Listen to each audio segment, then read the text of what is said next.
ஒரு பெரிய கிராமம். அந்த கிராமத்தில் ஒரு பண்ணையார் வீடு. அதுதான் அந்த கிராமத்திலேயே பெரிய வீடு. ஒரு நாள் ஒரு திருடன் அந்த கிராமத்துக்கு வந்தான். சுற்றி பார்த்தான். அந்த பண்ணையார் வீடு கண்ணில் பட்டுது. இன்னைக்கு ராத்திரி இந்த வீட்டில் தான் நம்ம தொழிலை ஆரம்பிக்கணும் அப்படின்னு சொல்லி அவன் முடிவு பண்ணிக்கிட்டான். ஏன்னா அதுதான் அந்த கிராமத்திலே கொஞ்சம் பெரிய வீடு. அங்கே தான் அவன் எதிர்பார்க்கறது ஏதாவது கிடைக்கும் அப்படிங்கிறது அவனுடைய முடிவு. நடு ராத்திரி அவன் மெதுவாக சுவரேறி குதித்து அந்த பெரிய வீட்டுக்குள்ளே புகுந்தான். அங்கே போய் பார்த்தா முக்கியமான இடங்கள்ல எல்லாம் காவலுக்கு ஆள் நின்றுட்டு இருக்கிறாங்க ராத்திரி நேரத்தில்.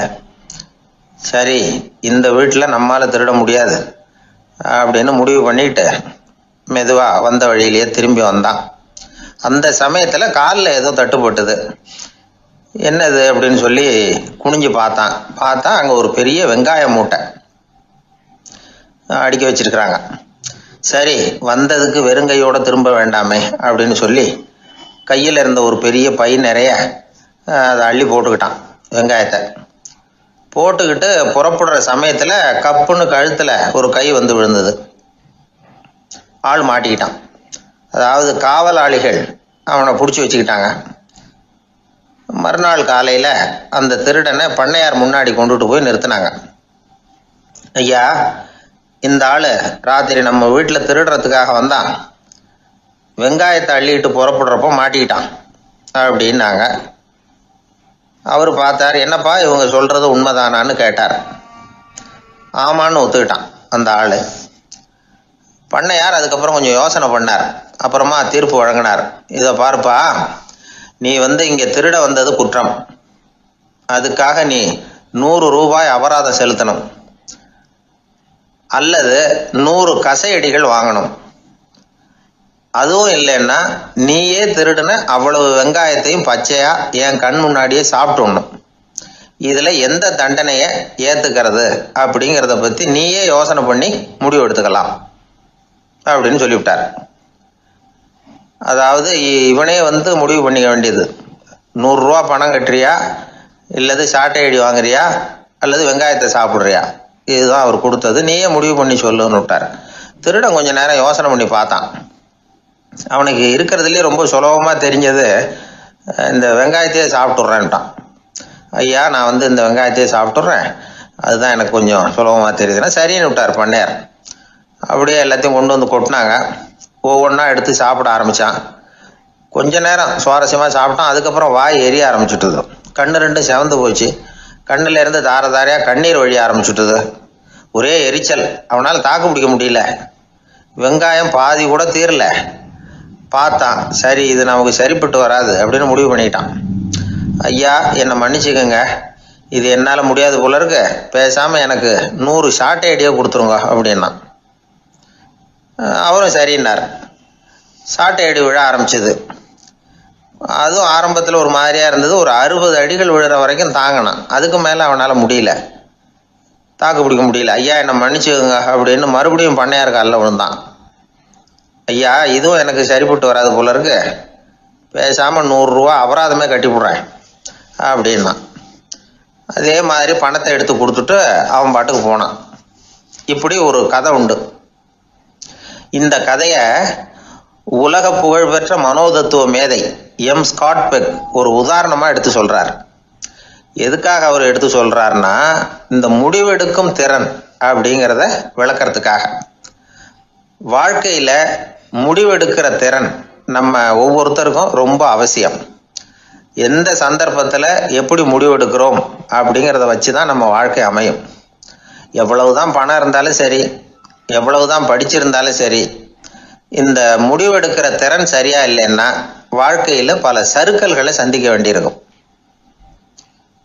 நாம் முடிவுகள் எடுத்தால் அந்த முடிவுகளால் ஏற்படக்கூடிய விளைவுகளுக்கு நாம் பொறுப்பு ஏற்க வேண்டி இருக்குமே அப்படிங்கிற பயத்தினால முடிவெடுக்கிற அதிகாரத்தை பல சமயங்களில் நாம் மற்றவங்களுக்கு தாரவாத்து கொடுத்துட்றோம். நாமே முடிவெடுக்கக்கூடிய திறமையை வளர்த்துக்கிறது தான் ரொம்ப முக்கியம். ஒருத்தர் சொன்னார், சார், சின்ன சின்ன பிரச்சனைகள்ல எல்லாம் எங்கள் வீட்டில் என் மனைவி முடிவு எடுக்க விட்டுருவேன், பெரிய பிரச்சனைகள்ல எல்லாம் நான் தான் முடிவெடுப்பேன் அப்படின்னார். பரவாயில்லையே அப்படின்னு சொல்லி சின்ன சின்ன பிரச்சனைகள்னா எதுங்க அப்படின்னு கேட்டேன். ஒன்றும் இல்லை, இந்த வீட்டு வருமானத்தை பெருக்கிறது எப்படி, வீட்டு செலவை சரி கட்டுறது எப்படி, வீட்டு செலவுக்கு வாங்கியிருக்கிற கடனை அடைக்கிறது எப்படி, இதெல்லாம் சின்ன சின்ன பிரச்சனைகள். என் மனைவி கிட்ட முடிவு எடுக்கிற விஷயத்தை விட்டுருவேன்னார். பெரிய பிரச்சனை தான் நான் எடுத்துக்குவேன்னார். அப்படின்னா பெரிய பிரச்சனைன்னா எது சார் அப்படின்னு கேட்டேன். அது என்னன்னா, இந்த உலக பொருளாதாரத்தை மேம்படுத்துறது எப்படி, 21ஆம் நூற்றாண்டுல என்னென்ன சவால்களை சந்திக்க வேண்டியிருக்கும் உலகம், இதெல்லாம் நான் பார்த்துக்குவேன் அப்படின்னார். பாருங்க, இது பிரச்சனைகள்லேருந்து தப்பிக்கிற வழி. அதனால வாழ்க்கையில் பிரச்சனைகளை சந்திக்கிறதுக்கு தயங்கக்கூடாது. அதே மாதிரி சரியான நேரத்தில் சரியான முடிவு எடுக்கிறதுக்கு நாம் கற்றுக்கணும். அது ரொம்ப முக்கியம். அந்த மரத்தின் உச்சியில் ஒரு பறவை கூடு, ஏதோ ஒரு பறவை கூடு கட்டியிருந்தது. அது என்ன பறவைன்னா ராஜாளி. ஒரு குரங்கு அந்த மரத்து கிளையில தாவி தாவி குதிச்சுக்கிட்டு இருந்தது. அப்போ இந்த கூட்டுல இருந்த முட்டை அது கண்ணுல போட்டுட்டுது. அதுக்கப்புறம் அது சும்மா இருக்குமா, விளையாட்டா ஒரு முட்டையை எடுத்தது, மரத்தை விட்டு கீழே இறங்குச்சு. கீழே ஒரு குப்பை மேட்டில் ஒரு கோழி சில முட்டைகளை அது பாட்டுக்கு இட்டு வச்சிருந்தது. குரங்கு தன் கையில இருந்த ராஜாளி பறவையோட முட்டைய அந்த கோழி முட்டைகளோட சேர்த்து போட்டுட்டு போயிட்டுது. கோழி வந்தது, பார்த்தது, அதுக்கு ஒன்றும் வித்தியாசம் புரியல. தன்னுடைய முட்டைகளோட சேர்த்து அந்த ராஜாளி முட்டையையும் சேர்த்து அடைகாத்துது. கொஞ்ச நாள்ல குஞ்சுகள்லாம் பொரிச்சுது, எல்லாம் முட்டை விட்டு வெளியில வந்தது. ராஜாளி பறவையோட குஞ்சு அந்த கோழி குஞ்சுகளோடவே சேர்ந்து வளர்ந்தது. மற்ற கோழி குஞ்சுகள் போலவே இதுவும் குப்பையை கிளறிச்சு புழு பூச்சிகளை சாப்பிட்டுது. காக்கைகள் தாக்கிறதுக்கு வந்ததுன்னா மற்ற கோழி குஞ்சுகள் மாதிரியே இதுவும் பயந்து போய் தாய் கோழியின் சிறகுகளுக்கு உள்ள ஒளிஞ்சிக்கும். இப்படியே கொஞ்ச காலம் போச்சு. குஞ்சுகள்லாம் வளர்ந்து பெருசாயிட்டுது. சிலது சேவல்கள் ஆச்சு, சிலது கோழிகள் ஆச்சு. அந்த ஒண்ணு மட்டும் ராஜாளி ஆச்சு. ஆனா ஒரு விஷயம், தான் ஒரு ராஜாளிங்கிறது அந்த பறவைக்கு தெரியாது. தன்னையும் ஒரு கோழின்னே அது நினைச்சுக்கிட்டு இருக்கு. அப்படி நினைச்சுக்கிட்டு குப்பை மேட்டை கிளறிக்கிட்டு இருக்கு. ஒரு நாள் சாயந்தர நேரம் இந்த ராஜாளி பறவை கீழே அது பாட்டுக்கு வழக்கம் போல குப்பையை கிளறிக்கிட்டு இருக்குது. அப்போ அண்ணாந்து பாக்குது. வானத்துல உயரத்துல கூட்டமா ராஜாளி பறவைகள் உல்லாசமா வட்டம் அடிச்சு பறந்துகிட்டு இருக்கு. அதே இது பாக்குது. இதுக்கு மனசுக்குள்ள ஏக்கமா போச்சான். அப்போ இதுக்கு ஆண்டவன் பேர்ல கோபம் வந்துதான். ஆண்டவனுக்கு என் பேர்ல ஏன் இந்த ஓர வஞ்சனை, என்னையும் ஒரு ராஜாளியா படைச்சிருந்தா நானும் கூட இந்நேரம் ஆகாயத்துல உல்லாசமா பறந்துகிட்டு இருப்பேனே அப்படின்னு நினைச்சு வருத்தப்பட்டுதான். இது வேடிக்கையா இருக்குல்ல. ஒரு வகையில பார்த்தா நாம கூட இந்த ராஜாளி பறவை மாதிரி தான் வாழ்ந்துகிட்டு இருக்கோம் அப்படிங்கிறார் ஒரு உளவியல் நிபுணர். நம்மால எவ்வளவு வேலை செய்ய முடியும் அப்படின்னு நாம நினைச்சுக்கிட்டு இருக்கிறோமோ அதை விட பல மடங்கு நம்மால வேலை செய்ய முடியுமா, பல மடங்கு வேகமாகவும் வேலை செய்ய முடியும் அப்படிங்கிறார் அவர். நம்முடைய முழுமையான பலம் என்னங்கிறது நமக்கே தெரியறது இல்லை. அதுதான் கஷ்டம். நம்முடைய பலம் தெரியாததுனாலதான் நாம எதுக்கு எடுத்தாலும் பயந்துகிட்டு இருக்கிறோம். ஒரு ஆள் இருந்தான். அவனுக்கு எப்படின்னா கோழியை கண்டா பயப்படுவான். ஏன் கோழியை கண்டா பயம்னா, அவனுக்கு மனசுக்குள்ள தான் ஒரு புழுன்னு நினைப்பு. தன்னை ஒரு புழுவா நினைக்கும் பொழுது, புழுன்னா கோழி கொத்தும்ல, அதனால கோழியை கண்டு பயப்பட ஆரம்பிச்சிட்டான். இவன் நடுங்கிடுவான். எதிரில் கோழி வந்ததுன்னா உடம்பு பூரா நடுங்க ஆரம்பிச்சிடும். வீட்டில் இருக்கிறவங்க பார்த்தாங்க. இவனை அழைச்சிட்டு போய் ஒரு மனநோய் மருத்துவமனையில சேர்த்துட்டாங்க. அங்க உள்ள டாக்டர் இவருக்கு சிகிச்சையெல்லாம் கொடுத்தார். ஒரு வாரம் இவனை தங்க வச்சு வேண்டிய சிகிச்சையெல்லாம் கொடுத்து மன ரீதியாக அவனை மாற்றி, சரி இனிமே நீ வீட்டுக்கு போகலாம்னு சொல்லி அனுப்பி வச்சார். வீட்டுக்கு புறப்பட்டான். அப்போ சொன்னார், இதை பாருப்பா, நீ வீட்டுக்கு போகலாம், நேராக வீட்டுக்கு போ, நல்லா ஞாபகம் வச்சுக்கோ, இனிமே நீ ஒரு புழு கிடையாது, மனுஷன், தைரியமா புறப்படு, போயிட்டு வா அப்படின்னு சொல்லி வழி அனுப்பி வச்சார். சரிங்க டாக்டர்னு சொல்லிவிட்டு இவன் புறப்பட்டு போனான். பாதி வழி போயிருப்பான். லேசா நிமிர்ந்து பாக்குறான், எதிரில் ஒரு கோழி வந்துகிட்டு இருக்கு. அது பாட்டுக்கு சாதாரணமா நடந்து வந்துகிட்டு இருந்தது. அவ்வளவுதான், இவன் உடம்பு கிடுகிடுன்னு ஆட ஆரம்பிச்சுட்டுது. திரும்பி ஓடி வந்துட்டான். டாக்டர் கேட்டார், ஏன்பா திரும்பி ஓடி வந்துட்டேன்னு. பாதி தூரம் போயிட்டேன் டாக்டர், எதிரில் ஒரு கோழி வந்துகிட்டு இருக்குது, அதான் பயமா இருந்தது வந்துட்டேன்னா. டாக்டருக்கு ஒரு மாதிரி ஆயிடுது. அவர் சொன்னார், இதை பாருப்பா, நான் தான் சொன்னேனே, நீ ஒரு புழு இல்லை, மனுஷன். இனிமே நீ புழு கிடையாது, நீ ஒரு மனுஷன். நீ ஒரு புழு இல்லைங்கிறது இன்னமும் உனக்கு புரியலையா அப்படின்னார் டாக்டர். நான் புழு இல்லைங்கிறது எனக்கு தெரிஞ்சுட்டுது டாக்டர், இது அந்த கோழிக்கு தெரியுமான்னு தெரியலையே அப்படின்னா. இவெல்லாம் எந்த காலத்தில் மாறுறது?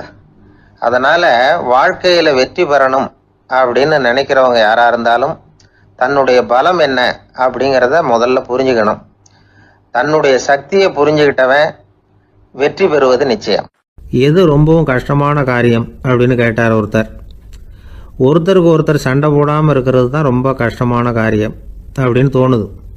ஒரு நாட்டுக்கும் இன்னொரு நாட்டுக்கும் சண்டை, நாட்டுக்குள்ளேயே ஒரு குரூப்புக்கும் இன்னொரு குரூப்புக்கும் சண்டை. ஏன் சண்டை போட்டுக்கிறீங்கன்னு கேட்டு பாருங்கள். நாங்கள் சமாதானத்துக்காக தான் சண்டை போட்டுக்கிறோம் அப்படிம்பாங்க.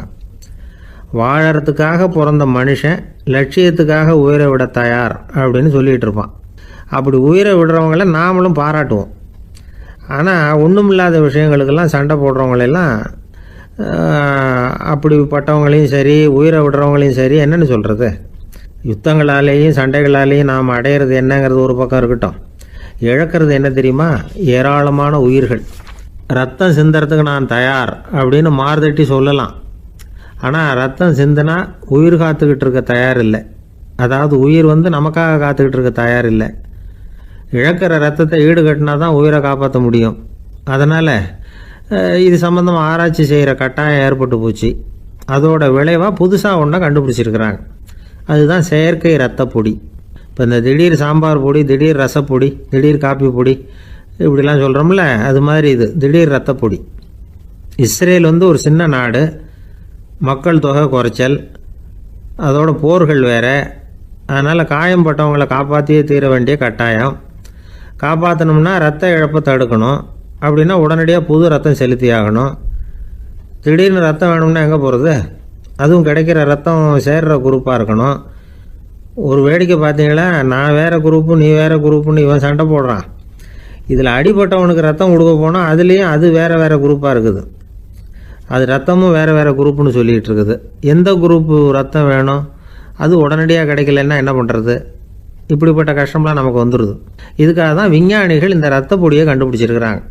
அதாவது ஒரு ஆள் அடிபட்டு போட்டான்னு வச்சுங்களேன், அவனுக்கு ரத்தம் கிடைக்கல. உடனே என்ன பண்ணலாம்? இந்த சுத்தப்படுத்தப்பட்ட தண்ணீரை கொஞ்சம் எடுத்துக்க வேண்டியது, அதில் இந்த ரத்த பொடியை கரைக்க வேண்டியது. இப்போ இந்த செயற்கை ரத்தம் தயாராகிட்டுது. இதை அந்த ஆள் உடம்புல ஏற்றி விட்ற வேண்டியது. இயற்கையாக நம்ம உடம்புல இருக்கிற ரத்தம் என்னென்ன வேலை செய்யுதோ அதே வேலையை இதுவும் செய்யும். அதாவது ஆக்சிஜனை உடம்புல எல்லா இடத்துக்கும் எடுத்துகிட்டு போகுது. அந்த வேலையை இந்த செயற்கை ரத்தமும் செஞ்சுருது.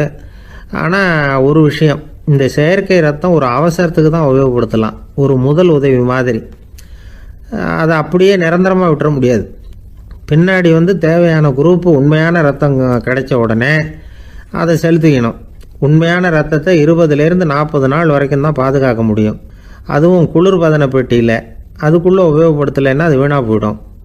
இந்த ரத்த பொடி அப்படி இல்லை, எவ்வளோ நாள் வேணும்னாலும் அப்படியே வச்சுருக்கலாம். குளிர்பதன பெட்டியும் தேவையில்லை. ஆனால் ஒன்று, இது தண்ணியில் கலந்து செயற்கை ரத்தமாக ஆக்கிவிட்டா அதோட வலு 72 மணி நேரம் தான். அதாவது 3 நாள். அதுக்குள்ளே அந்த ஆசாமியை எங்கேயாவது ஆஸ்பத்திரிக்கு தூக்கிட்டு போய் உண்மையான ரத்தத்தை கொடுத்துடணும். சண்டையில் அடிபடுறவங்க, சாலை விபத்தில் அடிபடுறவங்க, இவங்களுக்கெல்லாம் அவசரத்துக்கு கை கொடுத்து உதவுறது இந்த செயற்கை ரத்த பொடி. அதுக்கப்புறம் நாம் கொடுக்குற ரத்தம் தான் அவங்கள காப்பாற்றணும். இன்றைக்கி ரத்தத்தை தானமாக கொடுக்க தயாராக இருக்கிற நல்ல உள்ளங்கள் ஏராளம். எவ்வளவு ஆக்சிடெண்ட்டு, ஆப்ரேஷன், இதில் சம்மந்தப்பட்டவங்களை காப்பாற்றுறது நாம் தானமாக கொடுக்குற ரத்தம் தானே.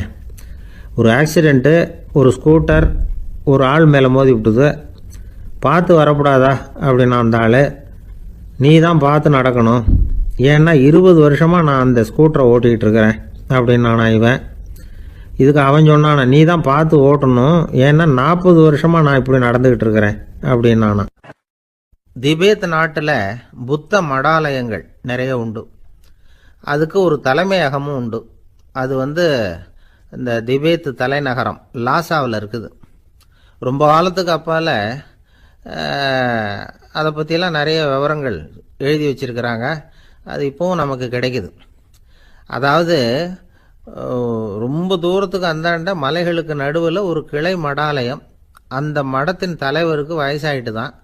அதனால் தலைமை பொறுப்பை வேற ஒருத்தர்கிட்ட ஒப்படைக்கலாம் அப்படின்னு முடிவு பண்ணாராம். உடனே ஒரு லாமாவை கூப்பிட்டார். அவர் மூலமாக தலைமை மடாலயத்துக்கு செய்தி அனுப்புனார், பொருத்தமான வாரிசு ஒருத்தரை அனுப்பி வைக்கும்படியாக. அந்த வாலிப லாமா புறப்பட்டார். காடு மேடெல்லாம் நடந்து போகிறார். ரொம்ப நாள் கழித்து தலைமை பீடத்தை அடைஞ்சார். தலைமை குரு கிட்ட விவரத்தை சொன்னார். தகுதியான ஒருத்தரை அனுப்பி வச்சா அழைச்சிட்டு போகிறேன் அப்படின்னார். சரி, நாளைக்கு காலையில் நீங்கள் அவங்க எல்லாரையும் அழைச்சிட்டு போகலாம்னார் அவர். அவங்க எல்லாரையுமா? அங்கே தேவைப்படுறது ஒருத்தர் தானே அப்படின்னார் இவர். ஆமான்னார். அப்புறம் ஏன் எல்லாரையும் அழைச்சிட்டு போக சொல்கிறீங்கன்னார். அது இப்போ உனக்கு புரியாது. நான் ஒரு 100 பிக்குகளை அனுப்புகிறேன், அதாவது பிட்சுகளை. அவ்வளவு பேரையும் அங்கே வச்சு சமாளிக்க முடியாது அப்படின்னாரு இவர். இருந்தாலும் இப்போ அந்த தலைமை குரு என்ன சொன்னார்னா, அதை பற்றி கவலைப்படாத, நான் 100 பேரை அனுப்புகிறேன். அதில் 99 பேர் வழியிலேயே காணாமல் போடுவாங்க, ஒருத்தன் மட்டும்தான் வருவான்.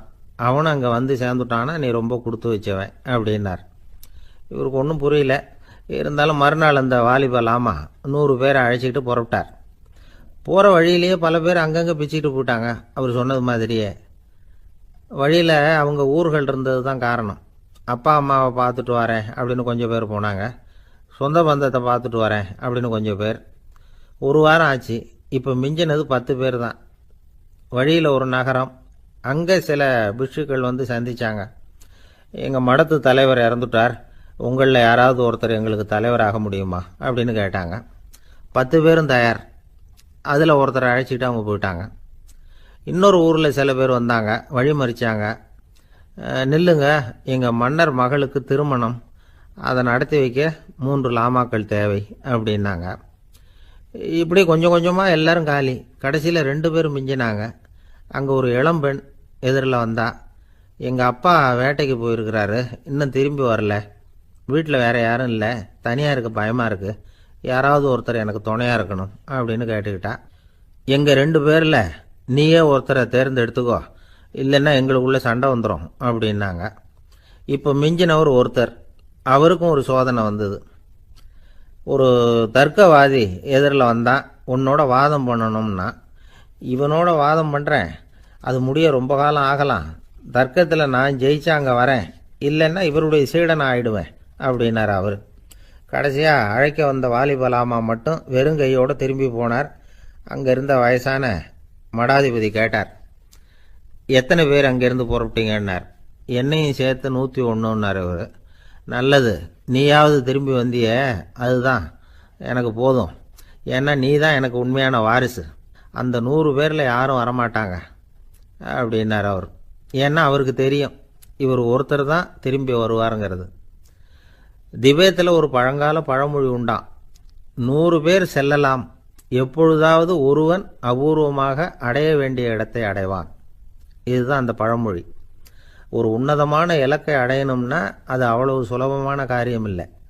இந்த காலத்து மடாலயம் ஒன்று, அதில் ஒரு தலைவர், அவருக்கு வயசாகிட்டுது, தனக்கு ஒரு வாரிசை நியமிக்கணும் அப்படின்னு ஆசைப்பட்டார். ரொம்ப கஷ்டப்பட்டு ஒருத்தரை பிடிச்சார். தனக்கு வாரிசாக நியமிச்சுட்டு அவர் சமாதி ஆகிட்டார். புதுசாக பொறுப்பேற்றுக்கிட்டவர் அப்படியே உட்காந்துருந்தார். அவரை தேடிட்டு பத்திரிகை நிருபர்கள்லாம் வந்தாங்க, கேட்டாங்க. அவர் உங்கள் பொறுப்பில் அவர் பெரியவர் விட்டுட்டு போன இது எவ்வளவு சுமாராக தேரும், எவ்வளவு விட்டுட்டு போனார் அப்படின்னு கேட்டிருக்கிறாங்க. அது என்ன ஒரு 50 லட்சம் இருக்கும் அப்படின்னாராம். அவ்வளவும் பணமா அப்படின்னு கேட்டிருக்காங்க. இல்லைங்க, கடன் அப்படின்னாராம் இவர். காலை நேரம், கடற்கரை ஓரம், காலை வீசிக்கிட்டு கையை வீசிக்கிட்டு ஏதோ சண்டைக்கு போகிற சிப்பாய் மாதிரி எல்லாரும் நடந்து போயிட்டு இருக்கிறாங்க. நடைப்பயிற்சி. அதில் நமக்கு தெரிஞ்ச ஒருத்தர் எதிரில் வந்தார் ரொம்ப வேகமாக. என்ன சார் வாக்கிங்க அப்படின்னு கேட்டோம். அவரால் ஆமாம்னு பதில் சொல்ல முடியல, அவ்வளவு கஷ்டம். மூச்சு விடுறதுக்கே வாயை திறந்து மூடிட்டு இருக்கிறார். எங்கே பேசுறது? கொஞ்சம் நின்று நிதானித்து மூச்சு விட்டுட்டு அதுக்கப்புறம் சொன்னார் ஆமாம் அப்படின்னு. என்ன சார் இவ்வளவு வேகம்னோம்? உங்கள் பேச்சை கேட்டுவிட்டு தான் சார் நடக்க ஆரம்பித்தோம். நீங்கள் தான் அடிக்கடி சொல்லிகிட்டு இருந்தீங்க நடக்கிறது நல்லதுன்னு. அன்னையிலேருந்து ஆரம்பிச்சுட்டேன், ஆனால் ரொம்ப கஷ்டமாக இருக்குது சார். இப்போ பாருங்கள், உங்கள்கிட்ட சுலபமாக பேசக்கூட முடியல, மூச்சு வாங்குது, உடம்பு கூட வலிக்கிறது மாதிரி இருக்குது அப்படின்னு அவர் பாட்டுக்கு பேச ஆரம்பிச்சிட்டார். உங்களை யார் சார் இவ்வளவு வேகமாக நடக்க சொன்னது? வேகத்தை குறைங்க, மெதுவாக நடங்க அப்படின்னோம். நீங்கள் நடக்கிறதுனால என்னென்ன சௌகரியம்னு அன்னைக்கு சொன்னீங்களே தவிர சௌகரியமாக நடக்கிறது எப்படின்னு சொல்லலையே அப்படின்னார் அவர். இன்னமும் லேசாக மூச்சு வாங்கிக்கிட்டே சொன்னால் கூட இவர் சொல்கிறதுலேயும் ஒரு நியாயம் இருக்குது. அதனால் இந்த நடைப்பயிற்சி பண்ணுறவங்க கவனிக்க வேண்டிய சில முக்கியமான குறிப்புகள் இருக்குது. அது என்னென்னங்கிறத அவங்க தெரிஞ்சுக்கணும். அது தெரிஞ்சு வச்சுக்கிறது நல்லது. இதெல்லாம் மருத்துவ நிபுணர்கள் சொல்கிற குறிப்புகள். அவங்க என்ன சொல்கிறாங்க தெரியுமா? உங்கள் வயசு 40க்கு மேலேயா? உங்கள் எடை இருக்க வேண்டியதை விட 10 கிலோ அதிகமாக இருக்குதா? நீங்கள் புகை பிடிக்கிறவரா? இதய நோய், இரத்த நாள நோய், உயர் இரத்த அழுத்தம் இப்படி ஏதாவது உங்களுக்கு உண்டா? அப்படின்னா நீங்கள் உங்கள் இஷ்டத்துக்கு வரிஞ்சு கட்டிக்கிட்டு நடைப்பயிற்சி பண்ண ஆரம்பிச்சிடாதீங்க. முதல்ல ஒரு மருத்துவ பரிசோதனை பண்ணிக்கோங்க, அதுதான் நல்லது அப்படின்னு அவங்க சொல்கிறாங்க. நடக்கிறப்போ, உடற்பயிற்சி செய்கிறப்போ மார்பு பகுதியில் அல்லது வேறு எங்கேயாவது தொடர்ந்து வலி இருந்ததுன்னா பயிற்சியை நிறுத்திவிட்டு டாக்டரை போய் பார்க்கணும். நடைப்பயிற்சி பண்ணுறப்போ உங்கள் சக்திக்கு தகுந்த மாதிரி மெதுவாக அதிக கஷ்டம் இல்லாமல் முன்னேறலாம். அங்கே என்ன போட்டியாக வைக்கிறாங்க? முந்திக்கிட்டு போய் என்ன பண்ண போகிறோம்? பரிசா வாங்க போகிறோம். அதனால் நிதானம் அவசியம் அப்படிங்கிறது அவங்க ஆலோசனை. தொந்தரவு கொடுக்காத ஷூ, ட்ரெஸ்ஸு இதுகளை உபயோகப்படுத்துங்க. பாதத்தில் ஆடு தசை இருக்குல்ல, அங்கே ஏதாவது பிரச்சனை இருந்ததுன்னா டாக்டரை பாருங்கள். இந்த பாதத்தில் வலி வரும் அந்த இடத்துல. வெயில் காலமாக இருந்தால் தலைக்கு தொப்பி வச்சுக்கோங்க. பனியில் நடந்தாலும் அப்படி தான். தலையை பத்திரமா பார்த்துக்குங்க. நம்மக்கிட்ட ஏதோ கொஞ்சம் உருப்படியாக தெரியறது அது தானே. உடற்பயிற்சிக்கு முன்னாடி பின்னாடி பயிற்சி செய்கிறப்போ நிறைய தண்ணி குடிக்கலாமா. முதல் 1 மாதத்துக்கு கொஞ்சம் தளர்த்தியாக சாவகாசமாக நடக்கலாம். மணிக்கு 3 அல்லது 4 கிலோமீட்டர் வேகம்னு வச்சுங்களேன். அதுக்கப்புறம் வேகத்தை அதிகப்படுத்தலாம். மணிக்கு 6 அல்லது 8 கிலோமீட்டர் அளவுக்கு நடக்கலாம். நல்லா கையை வீசிக்கிட்டு நடக்கணும். மூச்சு விடுற எண்ணிக்கை அதிகரிக்கணும். இது மாதிரி ஒரு 30 நிமிஷம் நடக்கலாம். தனியாக நடந்து போகிறதுக்கு உங்களுக்கு என்னமோ மாதிரி இருக்குதா? கூட யாரையாவது சேர்த்துக்குங்க. ஒரு குரூப்பாக சேர்ந்து போகலாம். நடக்கிறதுங்கிறத ஒரு சந்தோஷமான சமாச்சாரமாக ஆக்கிக்கணும். தினம் இப்படி நடக்க வேண்டி இருக்குதே அப்படின்னு புலம்பிக்கிட்டே போகக்கூடாது. சில பேர் நடக்கிறப்போ கடந்த காலத்தை அசை போட்டுக்கிட்டே போவாங்க. சில பேர் வருங்காலத்தை அசை போட்டுக்கிட்டே போவாங்க. சில பேர் முக்கியமான திட்டம்லாம் இப்படி நடக்கிறப்போ தான் தீர்மானம் பண்ணுவாங்க. நடக்கிறதுனால மன இறுக்கம் குறையுது, பரபரப்பு குறையுது, மன ஆற்றல் பெருகுது, தன்னம்பிக்கை வளருது, முதுமை தள்ளி போகுது, செயல்திறன் அதிகரிக்குது. இதை தவிர உடம்புக்கும் பல விதமான சௌகரியங்கள் ஏற்படுது. அதனால் இது வரைக்கும் நடக்க ஆரம்பிக்காதவங்க இனிமே இந்த குறிப்புகளை கவனத்தில் வச்சுக்கிட்டு நடக்க ஆரம்பிச்சுடலாம். சார்லஸ் லேம்ப் அப்படின்னு ஆங்கில இலக்கிய மேதை ஒருத்தர், அவர் ஒரு தரம் உடம்பு சரியில்லைன்னு டாக்டர்கிட்ட போனாராம். டாக்டர் அவரை பார்த்துட்டு, நீங்கள் தினமும் காலையில் வெறும் வயத்தில் நடக்கணும் அப்படின்னாராம். வெறும் வயத்தில் நடக்கிறதுக்கு நான் தயார், ஆனால் வயிறு கிடைக்கணுமே சார். யார் வயத்து மேலே நடக்கிறது டாக்டர் அப்படின்னு கேட்டாராம் இவர். வயிறு பசிக்குதேங்கிறது சிலரோட கவலை, வயிறு பசிக்க மாட்டேங்குதே அப்படிங்கிறது சில பேரோட கவலை. 2 விதமான கவலைக்கும் வயிறு தான் காரணமாக இருக்குது. வயிறு பசிச்சதுன்னா அது இயற்கை, வயிறு பசிக்கலைன்னா அது வியாதி. ஆனால் பசியையும் நாம் பசிப்பிணி அப்படின்னு தான் சொல்லுவோம். என்ன காரணம்? வியாதியை போக்க வேண்டியது எவ்வளவு முக்கியமோ அதை விட முக்கியம் பசியை போக்க வேண்டியது. ஒரு சமுதாயத்தில் பசிப்பிணியே இருக்கக்கூடாது, அதுதான் நல்ல சமுதாயம். பசியை போக்கணும்னா சாப்பாடு போடணும், பசியின்மையை போக்கணும்னா வைத்தியம்தான் பண்ணணும். இது சம்பந்தமாக எவ்வளவோ ஆராய்ச்சிகள் நடக்குது, நிறைய மருந்து கண்டுபிடிச்சிருக்கிறாங்க. நம்ம உடம்புல பசியை தூண்டக்கூடிய பகுதி எது, இதை முதல்ல தெரிஞ்சுக்கணும் இல்லையா? நாம் சாப்பிட்ற ஆகாரம் செரிக்கிறதுக்கு எது காரணம் தெரியுமா? நம்ம மூளையோட பின்பகுதி தான் அதுக்கு காரணமாக இருக்குதாம். மூளையின் பின்பகுதியில் நரம்பு செல்களால் ஆன 2 வகையான ஆரக்சின்கள் தான் பசியை உண்டாகுது அப்படின்னு கண்டுபிடிச்சிருக்கிறாங்க. 2 ஆய்வாளர்கள் இதை கண்டுபிடிச்சிருக்காங்க. அவங்க 2 பேரும் டெக்சாஸ் பல்கலைக்கழகத்தில் ஹார்வர்டு ஹக்ஸ் மருத்துவ கல்வி நிலையத்தில் பணிபுரிகிறவங்களாம்.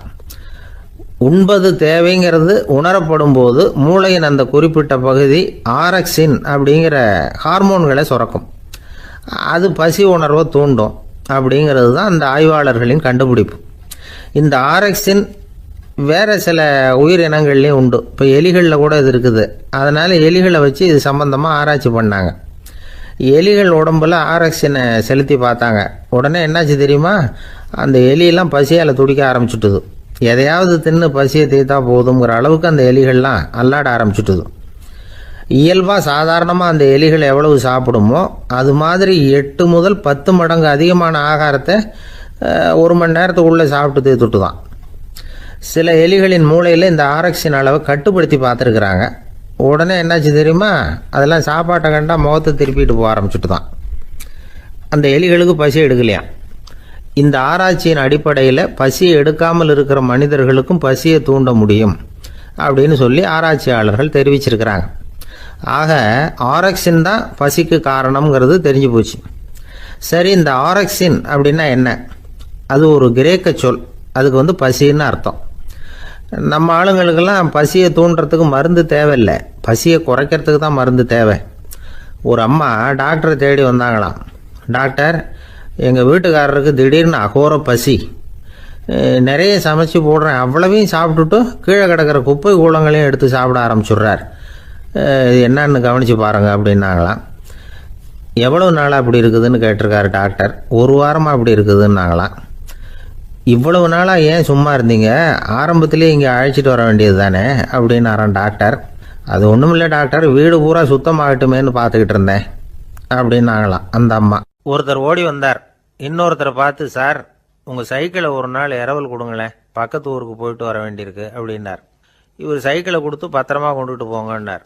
சார் இதை பத்திரமா கொண்டு போகிறேன், கவலையே வேணாம், ஏன்னா இது உங்களோட சைக்கிள் அப்படின்னு நான் நினைக்கல, என்னோட சைக்கிளாக நினைக்கிறேன் அப்படின்னார். அதுக்கப்புறம் தான் இவருக்கு உண்மையாகவே பயம் வந்துட்டுது. ஏன்னா அவர் சொன்னது மாதிரி அதை தன்னோட சைக்கிளாகவே நினச்சி தள்ளிட்டு போட்டா என்ன பண்ணுறது? எது எதை நம்முடையதாக நினைக்கணுங்கிறதுக்கு ஒரு வரையறை இருக்குது. சில பேர் ஆஃபீஸையே வீடாக நினச்சி விடுறது உண்டு. அப்படிப்பட்டவங்க கூட வீட்டை ஆஃபீஸாக நினைக்கிறது இல்லை. ஏன்னா வீட்டில் இவர் ஆஃபீஸராக நடந்துக்க முடியறதில்லை. இதெல்லாம் ஒரு பக்கம் இருக்கட்டும், இப்போ விஷயத்துக்கு வருவோம். பொறியியல் மேதை டாக்டர் விஸ்வேஸ்வரய்யா இருந்தார் இல்லையா, பாரத ரத்னா விருதெல்லாம் கொடுத்தாங்களே. ஆஃபீஸ் வேலை வேற, சொந்த வேலை வேற அப்படிங்கிறதுக்கு ஒரு உதாரணமாக இருந்தவர் அவர். மைசூர் மகாராஜா கிட்ட திவானா இருந்தார். அவர் ஒரு நாள் அரசாங்க வேலை காரணமாக வெளியூர் போயிருந்தார். ஹாசன்கிற ஊருக்கு பக்கத்தில் ஒரு பயண மாளிகை, அங்கே தங்கிவிட்டார். ராத்திரி அங்கே தங்கி இருந்துட்டு விடிஞ்சதும் ஊருக்கு திரும்புறதாக திட்டம். ராத்திரி தூங்கிறதுக்கு ரொம்ப நேரம் ஆயிட்டுது. ரொம்ப நேரம் வரைக்கும் அரசாங்க சம்பந்தப்பட்ட வேலைகளையே பார்த்துக்கிட்டு இருக்கிறார். அரசாங்க ஃபைல்கள் நிறைய இருந்தது. அதையெல்லாம் ஒவ்வொன்றா எடுத்தார், படித்து பார்த்தார், பரிசீலனை பண்ணார், அதில் எழுத வேண்டியதை எழுதினார், கையெழுத்து போட்டார். ஒரு வழியாக அந்த வேலையெல்லாம் முடிஞ்சுது. அதுக்கப்புறம் என்ன பண்ணார்னா, தன்னுடைய சூட்கேஸை திறந்தார். அதிலிருந்து 2 மெழுகுவத்தியை எடுத்து கொளுத்தி வச்சார். அந்த பயண மாளிகையில் அது வரைக்கும் எரிஞ்சுக்கிட்டு இருந்த மின்சார விளக்குகளை அணைச்சுட்டார். அதுக்கு பிறகு அந்த மெழுகுவத்தி வெளிச்சத்தில் சில புத்தகங்களை தொடர்ந்து படிக்க ஆரம்பிச்சிட்டார். அந்த பயண மாளிகையில் பணியாளராக இருந்தவர் இதை பார்த்துட்டு ஓடி வந்தார். மறுபடியும் மின் விளக்க போடுறதுக்காக போனார். விஸ்வேஸ்வரய்யா அதை பார்த்துட்டு போட வேணாம்ட்டாராம். இது வரைக்கும் நான் அரசாங்க அலுவல்களை கவனிச்சுக்கிட்டு இருந்தேன், அதனால் மின் விளக்குகள் அப்போ எரிஞ்சதில் தப்பு இல்லை. இப்போ நான் புத்தகம் படிச்சுக்கிட்டு இருக்கேன், இது என்னுடைய சொந்த வேலை, இங்கே இருக்கிற மின் விளக்கு அதுக்காக ஏன் எரியணும் அப்படின்னு கேட்டாராம். இப்போ இருக்கிற சில அரசு பணியாளர்கள்கிட்ட இந்த சம்பவத்தை பேச்சோட பேச்சா சொல்லி பார்த்தேன். அவங்களால இதை ஜீரணிக்கவே முடியல. நேர்மை தேவைதான் சார், அதுக்காக அவ்வளவு தூரத்துக்கு அது தேவையா அப்படிங்கிறாங்க. விஸ்வேஸ்வரய்யா அப்படி பண்ணினது தான் ஒரு நேர்மையாளர் அப்படின்னு இந்த உலகத்துக்கு நிரூபிக்கணுங்கிறதுக்காக இல்லை. தான் அப்படி நடந்து காட்டினா தன்னை சுற்றி இருக்கிறவங்களும் அதை கேள்விப்படுறவங்களும் முடிஞ்ச அளவுக்கு பொது வாழ்க்கையில் அரசு பணியில் நேர்மையை கடைபிடிக்க முயற்சி பண்ணலாமே அப்படிங்கிறதுக்காகத்தான். இப்போவும் சில பேர் இருக்கிறாங்க, இவங்க ஆஃபீஸ் வேற வீடு வேறன்னு நினைக்கிறதில்ல, அவ்வளோ உரிமை. ஒருத்தர் அப்படிதான், அவருக்கு அவசரமாக 5000 ரூபா தேவைப்பட்டது. ஆஃபீஸு பணத்தை எடுத்துக்கிட்டார். அந்த நேரம் பார்த்து ஆடிட் வந்துட்டுது, ஆப்பிட்டுக்கிட்டார். விசாரணை நடக்குது. அவர் சொல்கிறார், சார் நான் நேரம் காலம் பார்க்காம ஆஃபீஸில் வேலை செய்வேன், ஏன்னா அதை என்னோட ஆஃபீஸாக நினைக்கிறேன். அவசரத்துக்கு அந்த பணத்தை எடுத்தேன், மறுபடியும் வச்சுடலாம்னு தான் இருந்தேன், அதுக்குள்ளே இப்படி ஆகிட்டுது. நீங்கள் என்ன நினச்சாலும் சரி, நான் ஆஃபீஸ் வேறு வீடு வேறு அப்படின்னு நினைக்கிறதில்ல, அது என்னோட சுபாவம் அப்படின்னார். விசாரணை பண்ணவர் தீர்ப்பு வழங்கினார். உங்கள் சுபாவத்துக்கு மதிப்பு கொடுத்து நானும் தீர்ப்பு வழங்குறேன். நீங்கள் கொஞ்ச நாள் ஜெயிலில் இருந்துட்டு வாங்க, அது உங்களுக்கு கஷ்டமாக இருக்காதுன்னு நினைக்கிறேன். ஏன்னா அங்கே போனாலும் நீங்கள் உங்கள் சுபாவப்படி வீடு வேற ஜெயில் வேறன்னு நினைக்க மாட்டீங்க அப்படின்னாராம். மனித நேயம்ங்கிறத பற்றி சொல்லுவாங்க. மனித நேயம் ஏன்னா ஒரு கணவன் கணவனாக இருக்கணும், மனைவி மனைவியாக இருக்கணும். ஒரு மனுஷன் இன்னைக்கு மனிதனாக இல்லை. மனித நேயம் குறைஞ்சி போச்சு, இது குடும்ப உறவுகள்லாம் ரொம்ப மாறி போச்சுன்னு சொல்ல. இப்போ நாகரிகத்தில் அப்படி தான் இருக்குது. ஒரு இதில் ஒருத்தன் என்ன பண்ணியிருக்கிறான், ஒரு சின்ன பையனை கொண்டு வந்தானா. ஒரு சின்ன பையன் பக்கத்தில் இருக்கான். ஒரு பெரியவர் கேட்டிருக்காரு, யாருப்பா அந்த பையன் அப்படின்னு கேட்டிருக்காரு. இவன் சொன்னான்னா, இந்த பையன் எனக்கு தூரத்து உறவுன்னு இருக்கான். சரி, தூரத்து உறவுன்னா எப்படி அப்படின்னு கேட்டிருக்கான். இந்த பையன் எங்கள் அப்பாவுக்கு 8வது புள்ள அப்படின்னானா. கூட பிறந்தவனே அவ்வளோ தூரமாக போயிட்டான், 8வதாக பிறந்தான். அப்படி இருக்கு குடும்ப உறவுகள்ங்கிறது.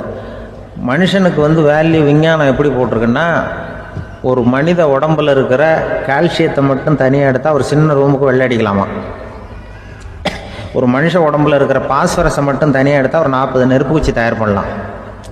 ஒரு மனுஷ உடம்புல இருக்கிற இந்த கொழுப்பு சத்தை மட்டும் தனியாக எடுத்தால் ஒரு 7 சோப்பு கட்டி தயார் பண்ணலாம். அது மாதிரி ஒரு மனுஷ உடம்புல இருக்கிற இரும்பு சத்தை மட்டும் தனியாக எடுத்தால் ஒரு 2 அங்குல ஆணி 2 செய்யலாம். இவ்வளவுக்கும் விலை போட்டால் 42 ரூபா 50 காசு. இதுதான் மனுஷனுக்கு விஞ்ஞானம் போட்டிருக்கிற விலை. அது எப்போ அது ஒசரும்னா, அவன் மனுஷனாக இருக்கிற வரைக்கும் இருக்கிறப்ப தான். அதுவும் செத்து போனால் அதுவும் கிடையாது, செத்து போனால் அதுவும் குறைஞ்சிரும். மிருகங்களுக்கெல்லாம் அப்படி இல்லை, செத்ததுக்கு அப்புறம் விலை கூடும். அங்கெல்லாம் எல்லா ஊர்லேயும் பார்த்தீங்கன்னா உயிர் கோழி 50 ரூபா, உரிச்ச கோழி 60 ரூபான்னு போட்டிருக்கோம். செத்ததுக்கு அப்புறம் 10 ரூபா அதிகம். மனுஷனை நீ உயிர் மனுஷன் 42 ரூபா 50 காசு, செத்ததுக்கு அப்புறம் 52 ரூபான்னா நீயே வச்சுக்கிடாது, எனக்கு இது கண்டு போடும். அவன் எப்போ அவனுக்கு வேல்யூ கூடும்னா, மனிதனாக வாழும்பொழுது தான் வேல்யூ கூடும். குடும்பத்தில் அந்த அந்த பாசத்தோடு வாழணும்னு கடவுள்கிட்ட கேட்டு சொன்னாங்களே, அதுதான். இந்த சமூகங்கிறதும் ஒரு பெரிய குடும்பம்தான். அதனால தான் இந்த நாட்டுக்கு உள்ள பெருமையை எல்லாரும் ஒற்றுமையாக இருந்தால் எதையும் சாதிக்கலாம்ங்கிறது தான் இந்த நாட்டுக்கு உள்ள பெருமை. அப்படி நிரூபிச்சோம். அதனால் சமூகங்கிறதும் ஒரு குடும்பம் மாதிரி இருக்கிறது தான் பெருசு. இப்போ சில இதெல்லாம் இப்போ ஜாதி மத வேறுபாடெல்லாம் நம்முடைய முன்னேற்றத்தை தடுக்கும். விலங்குகள் நம்மளோட மேலானது. அதான் ஒரு ஊரில் ஒரு சிவன் கோயில் இருந்துதான். சிவன் கோயிலில் அந்த புறாவெல்லாம் வளர்ந்துக்கிட்டு இருந்திருக்கு. அந்த மாடத்தில், சிவன் கோயில் மாடத்தில் புறாவெல்லாம் குடியிருந்திருக்கு. உடனே அதுக்கு கும்பாபிஷேகம் பண்ணுறதுக்காக ஊரில் திட்டம் போட்டாங்க. சிவன் கோயிலுக்கு வெள்ளடிக்க ஆரம்பித்தாங்க. வர்ணம் பூச ஆரம்பித்ததும் அதுக்கு சாரம் கட்டுவாங்கல்ல, இந்த குச்சியெல்லாம் வச்சு சாரம் கட்டுவாங்க. உடனே இந்த புறாவெல்லாம் என்ன பண்ணிச்சான், இனிமேல் நம்ம இங்கே வெள்ளை அடிக்கிறாங்க, கும்பாபிஷேகம் வருது, நம்ம இங்கே குடியிருக்க முடியாது, எதிர்த்தாப்புல எங்கே போகலான்னு பார்த்துருக்கு. இந்த உயரம் கோபுரத்தில் இருந்த புறாவெல்லாம் எதிர்த்தாப்புல ஒரு மாதா கோயில் இருந்திருக்கு, சர்ச்சு. அங்கே சில மாடங்களில் புறாவெல்லாம் இருக்குது, சில மாடம் இருக்குது. உடனே நம்மளாம் அங்கே போயிடும் கொஞ்சம் காலத்துக்குன்னு எல்லாம் புறப்பட்டு இந்த மாதா கோயிலுக்கு போயிடுது. அங்கே போனால் அங்கே இருக்கிற புறாவோடு சேர்ந்து இதுவும் குடியிருந்துட்டுருக்கு. கொஞ்ச நாள் என்னாச்சு, அங்கே கிறிஸ்மஸ் வந்துட்டுது. கிறிஸ்மஸ் வந்ததும் சரி, இங்கேயும் வெள்ளடிக்க ஆரம்பிக்கிறாங்க. நம்ம மறுபடியும் எங்கடா போகிறதுன்னு பார்த்தா, அங்கே இருக்கிற புறாவோட சேர்ந்து இதுவும் சேர்ந்து நேராக ஒரு பள்ளிவாசல் இருந்தது. எதுக்கு அங்கே இருக்கிற மாடத்தில் போய் அங்கே குடியேறிட்டுது எல்லாம். அங்கே போனால் அங்கே ரமலான் மாதம் ரம்ஜானுக்காக அதையும் புதுப்பிக்க ஆரம்பித்தாங்க.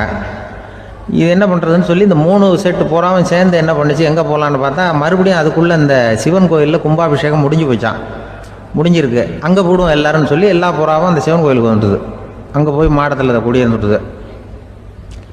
அப்போ திடீர்னு ஒரு நாள் பார்த்தா ஒரே கலவரம் பூமியில் எல்லாம் ஒருத்தன் அருவாளை தூக்கிட்டு நிற்கிறான், குச்சி எடுத்து ஒருத்தனை சுட்டுக்கிறான். ஒரே கலவரம், சத்தம், ஒரே மத கலவரம் வந்துட்டுது ஊரில்.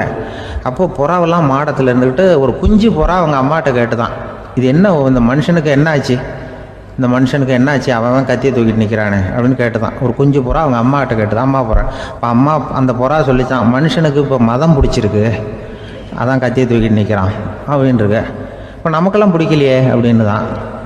அப்போ அந்த புறா சொல்லிச்சான், அந்த பாருமா, நாம் இந்த சிவன் கோயிலில் இருந்தாலும் நமக்கு புறான்னு தான் பேர், இந்த மாதா கோயிலுக்கு போனாலும் நமக்கு புறான்னு தான் பேர், பள்ளிவாசலுக்கு போனாலும் நமக்கு புறான்னு தான் பேர். அந்த மனுஷன் அப்படி இல்லை. அவன் இங்கே இருக்கிற வரைக்கும் இந்துன்னு சொல்லுவான், அங்கே மாதா கோயில் இருந்தான்னா கிறிஸ்தவன்னு சொல்லுவான், பள்ளிவாசலில் இருந்தான்னா முஸ்லீம்னு சொல்லுவான்.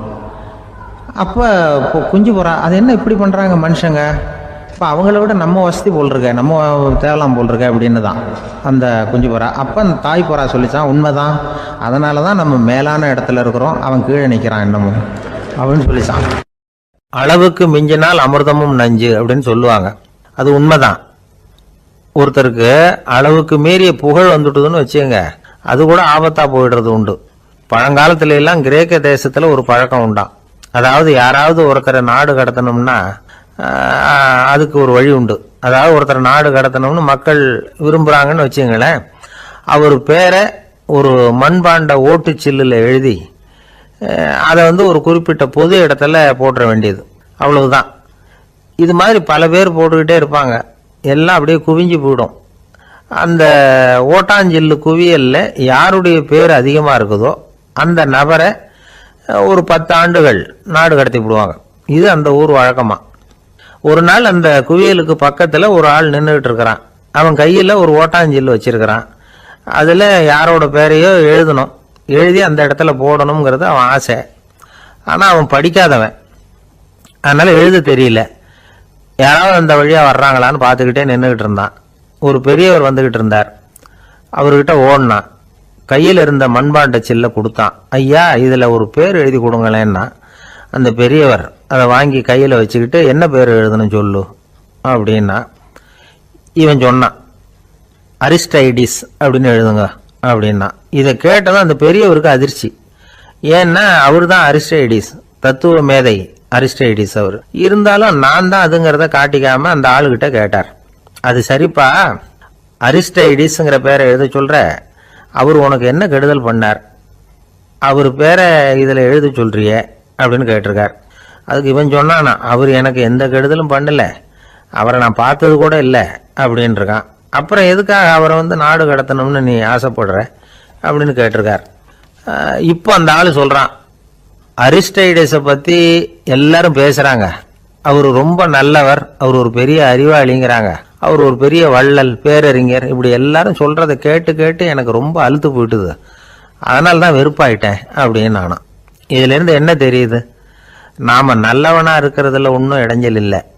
ஆனால் நம்மளை நல்லவன் நல்லவன் எல்லாரும் சொல்ல ஆரம்பிச்சிட்டாங்கன்னு வச்சுக்கோங்க, அப்போ இடைஞ்சல் ஆரம்பம்னு அர்த்தம். எதுவுமே அளவுக்கு மிஞ்சி போகாமல் பார்த்துக்க வேண்டியது ரொம்ப அவசியம். அளவுக்கு அதிகமாக ஆசைப்படாதவங்களில் ஆப்ரஹாம் லிங்கனும் ஒருத்தரான். அவர் ஒரு தடவை தன்னுடைய நண்பர்கள்கிட்ட பேசிக்கிட்டு இருந்தாராம். ஒருத்தர் கேட்டிருக்கார், ஒரு மனுஷனுக்கு கால்கள் எவ்வளவு உயரம் இருக்கணும் அப்படின்னு கேட்டாராம். இதுக்கு ஆப்ரஹாம் லிங்கன் சொன்னாராம், அது என்ன, இடுப்புல இருந்து தரையை தொடுற அளவுக்கு உயரம் இருந்தா போதும் அப்படின்னாராம்.